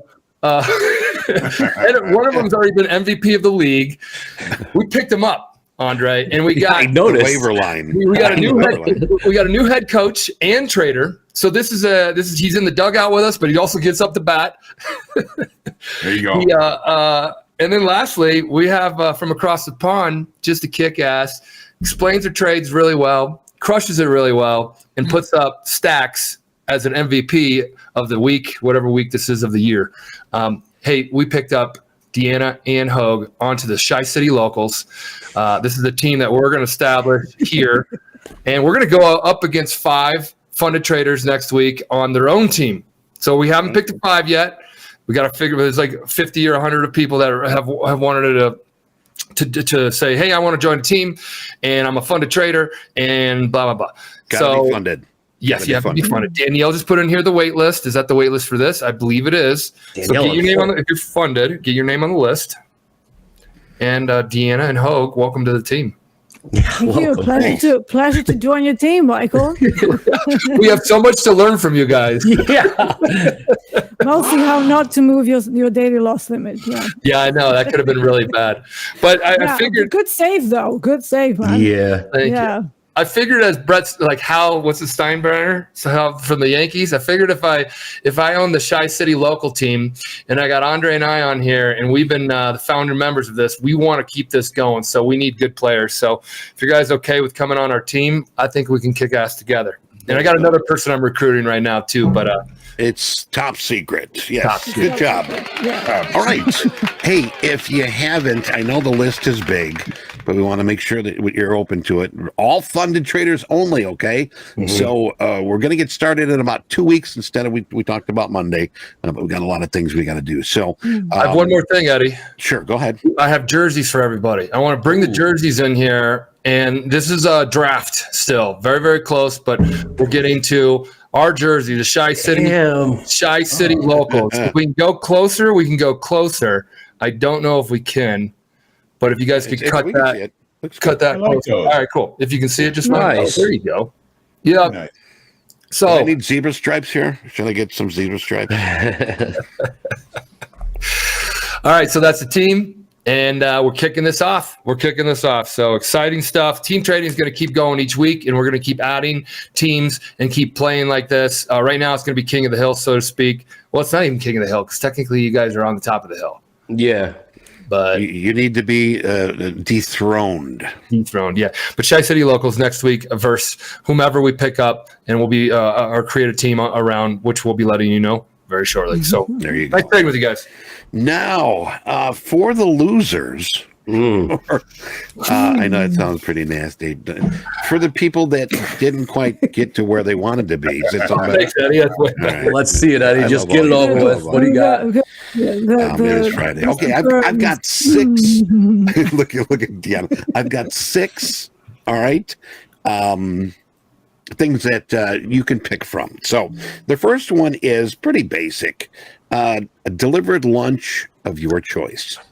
Okay, they have to send you a lunch delivered. Number 2, write a poem about how awesome the other team is. Right. So Andre and Michael would have to write a poem how good. Roses are red, violets are blue. I Yeah. like that. Okay.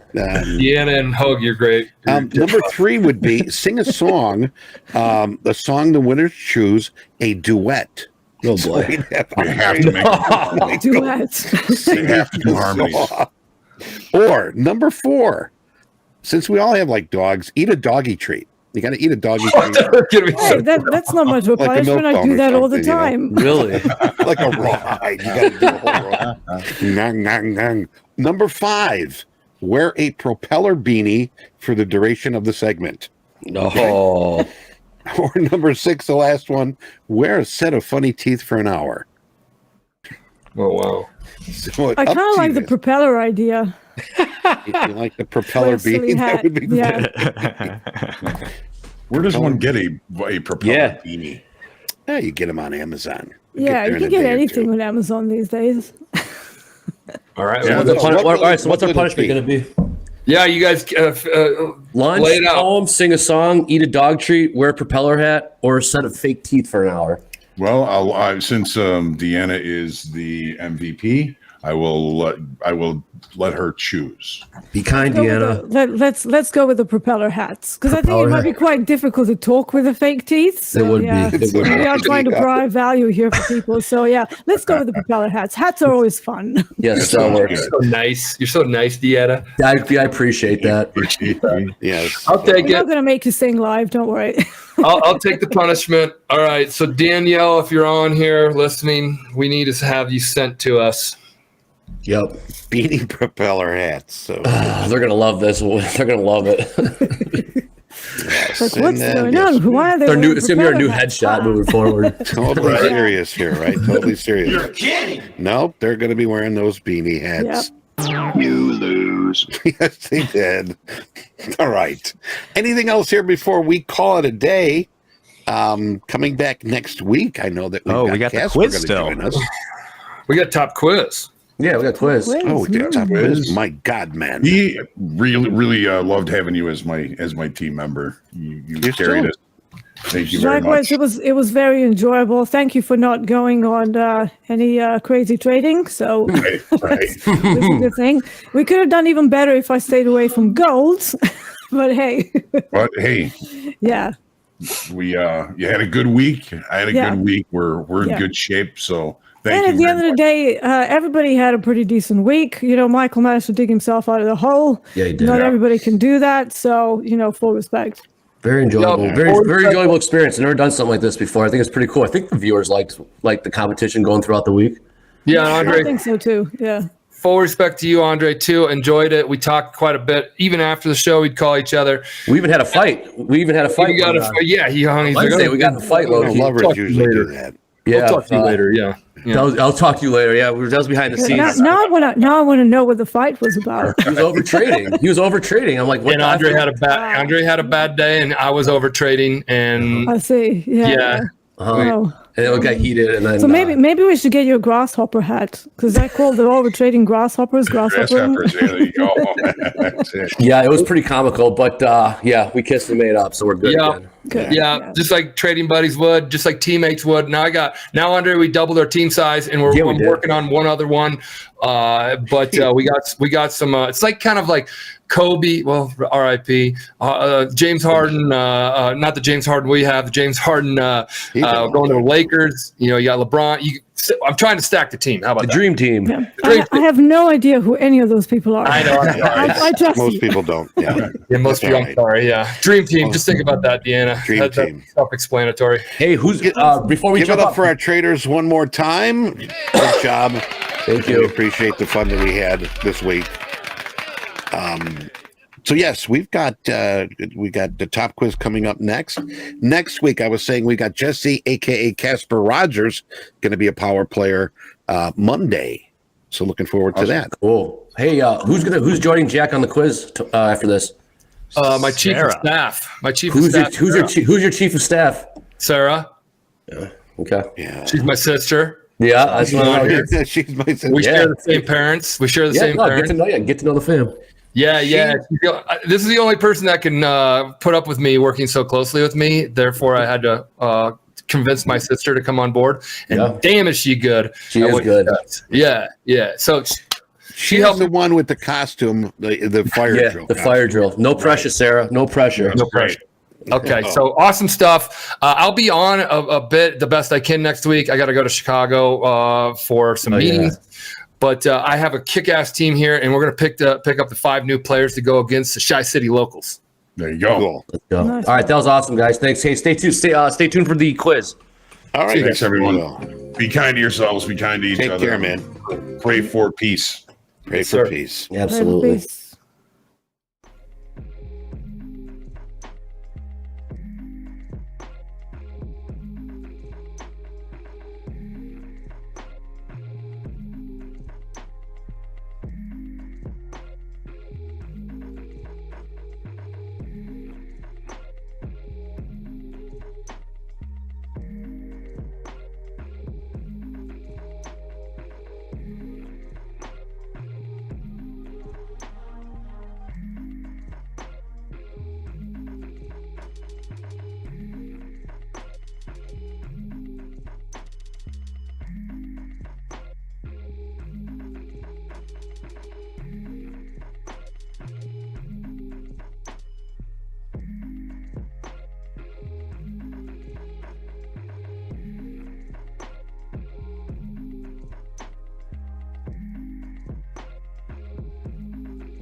Hello, everybody, and welcome to Top Quiz today, a very special edition, as I am joined by some sort of fire monster type, Sarah. Yeah. Hello. Perhaps you would enlighten the crowd as to why you are wearing that very distinctive headgear today. Well, it was Fire Drill Friday, Jack. It sure was. You got to get me one of those. Yeah. Well, and for some context, it was Halloween on Tuesday, and our internal team here at Topstep had a costume contest, and there was a prize. And I like to win, so I thought, why not do a TopstepTV fire drill for my costume? So I wore this, had a TopstepTV big logo thing on my shirt, and I did, in fact, win the Topstep Halloween costume contest. Good for you. Well, two things to note there. A, if you like to win, you have come to the right place. Mm-hmm. B, this is your first time. I think you should keep that on if it's not too uncomfortable. You can take it off if you need to, but I think that will probably help you answer a streak of questions correct. Would be my Well, I will be keeping it on because it's so tight. It does like this red hole like mark across my forehead, and everyone's going to wonder what happened to me. So yes, it's staying on today for the pop quiz. I feel you. Today on Top Quiz, there will be 4 questions. They're multiple choice. If you get 3 or 4 of the questions right, you get into a random drawing from which I will take 10 random winners, and they will get a reset that I'll email out later today before I end the day. We're ending the show after this, so I don't have time to do it right now. Besides that, you guys seem to know how to sign in. You either click the link or go to kahoot.it and put in that PIN. There's a 6-second delay between here and YouTube, so be sure when you are playing to look at your screen and not wait until I read the question to play along with Sarah. Sound good, everybody? All right. So looking at the, someone asked, is this Sarah from Discord? Sarah, are you in Discord? No, I am not in Discord. I am a Topstep internal team member. Oh, wait a minute. Yes, I am actually in Discord. I'm just not in there very often. But so I might be in Discord. But for the most part, I am in meetings and working a lot of different areas here at Topstep. So yeah, I think they're talking about Sarah H. But yeah, Sarah's doing a lot of meeting stuff. Yep. Okay, well, I don't want to keep you too long for your meetings, so I'm just vamping to give a few more seconds for people to sign in. Who will be the last in? I saw Cole N. Ostomy, Winiger, one-on-one via COD, Fullerton. They're going so quick, I can't read them at the time. I saw a hater, Ron Burgundy. This is good. I'm seeing fewer. I said yesterday, no more 2-letter or 1-letter names. I want to be entertained here as well, guys. So let's do it. With that, I want to get off on this Friday. So I think we're going to start this real soon. Are you ready to play, Sarah? I'm ready to play, Jack. Okay, let's do this. Joe Poos is back. Joe Poos is my favorite. Okay, let's start this in 5, 4, 3, 2, 1. We're starting. I think. Okay, here we go. Top Quiz, Friday, November 3rd, 2023. Let's go. The first question is, which of these has the largest diameter? Is it the Las Vegas sphere, the moon, Australia, or Pluto, the former planet Pluto? I feel like this might be a trick question, Jack. I would never do such a thing. Okay. You're right. The Las Vegas sphere is bigger than the moon. What's your guess? The moon. You're right. It was a trick question. Wow, this was a good one. It got a lot of people wrong here. Pluto is smaller than the moon. It's about 2/3 of the size. I think the it's diameter. the smallest planet, right? Excuse me? I think it's the smallest planet, if I remember right. It was until they no longer made it a planet. Australia, east to west, around just across it. Australia is wider than the moon by a little bit. I wouldn't have believed it, but I love when people say rigged. What do I have to gain from rigging this? But congratulations to the Australia doesn't have a diameter. Okay, guys. That's exactly what I thought. Isn't diameter round? It's distance across. I mean, you guys, I love it. We'll go to the next question. All right. Well, we did Orchid. At the top, Orchid, Dan Carr, Ivan Jod, Abe, and RX. We got to work on that nickname. Okay, here we go. Question number 2. Which of these is not trader lingo for exiting a terrible position? Busting out of the position, liquidating the position, puking the position, or YOLOing a position? What do you think here? Well, I'm going to say puking. Well, I will say, I'm waiting for this to run out here. Puking was the most common one that we would use. We'd always say puke our positions when we were at our loss limit for the day. But it seems like most people got it here. Yeah, YOLOing a trade would generally mean doing the opposite of that, right? Just putting on a huge position. But learn something new each day, Sarah. You're doing great. In my defense, I was going to say YOLOing, but I've never heard puking, so... Yeah, it's not a pleasant sight either, but you think about it like you're just basically vomiting your position out into the ether. So that's fun. Okay, next up, let's see who's, remember for bragging rights, because we'll pick from the top. Black Swan, Hi Y'all, GT1R, OK Go, and Orchid. All right, time to bring on the haters with this question. What number is the 64th decimal place of pi? Is it 0, 3, 6, or 9?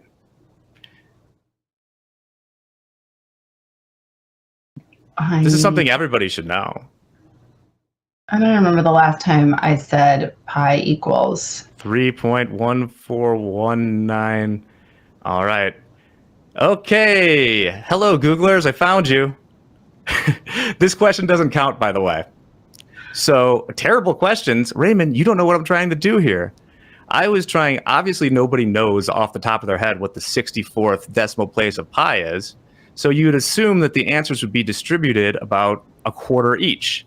Strangely enough, I see 260 people, way more than a quarter, got answer B right. So Googlers, shame on you. I just wanted to publicly shame you for a bit. Okay. Next question. Jack, it's Friday. I know. All right. Scoreboard. Still the same. Good on you, the guest. Okay. There were lucky guessers too, but you see what I'm talking about there. All right. Next question. What country won the 2023 Eurovision Song Contest? Was it Sweden, Germany, Estonia, or France? I mean, I have no idea. Well, that's the fun of this. You take a guess. Start to guess here. It was, in fact, Sweden. Skål. Do you remember? Is people in the chat? Where is ABBA from Sweden? They were like the original winner, I think, of the Eurovision Song competition. Celine Dion also did one year, but she was carpetbagging. She's really from Canada. All right. All right. We're going to turn this around. How are you feeling here, Sarah? Heat check. I mean, I'm not feeling very good at all. These are hard, Jack. They're not meant to be extremely easy because we have, so many people out there, but it's more the for love of the game. And there's one more left.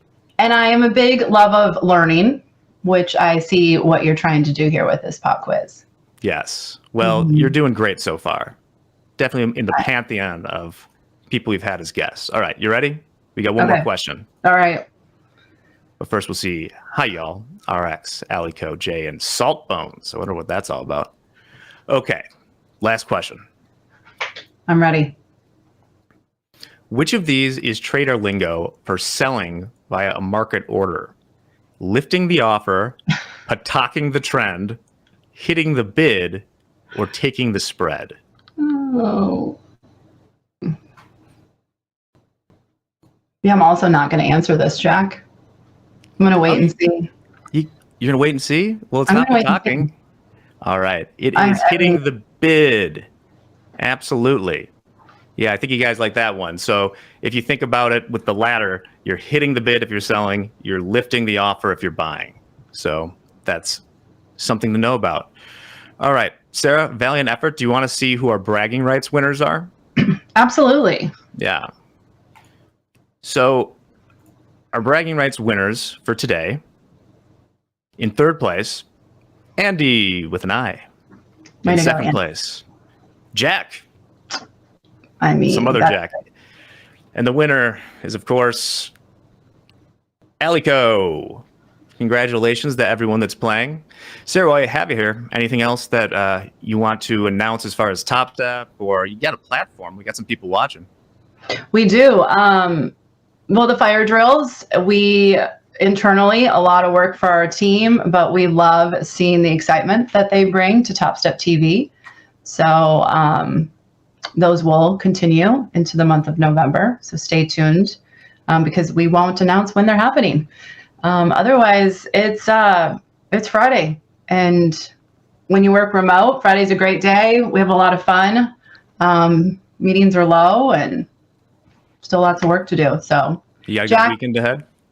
I have a quiet weekend. I am also headed to Chicago on Sunday, which I know you are there. Currently, yes. Yes. So I like Chicago. It's a great place. All right. Well, we'll see you then. Sarah, thanks for playing today, and thanks for being a sport about that hat. It looks great. Thank you, Jack. That's also the end of the broadcast for today.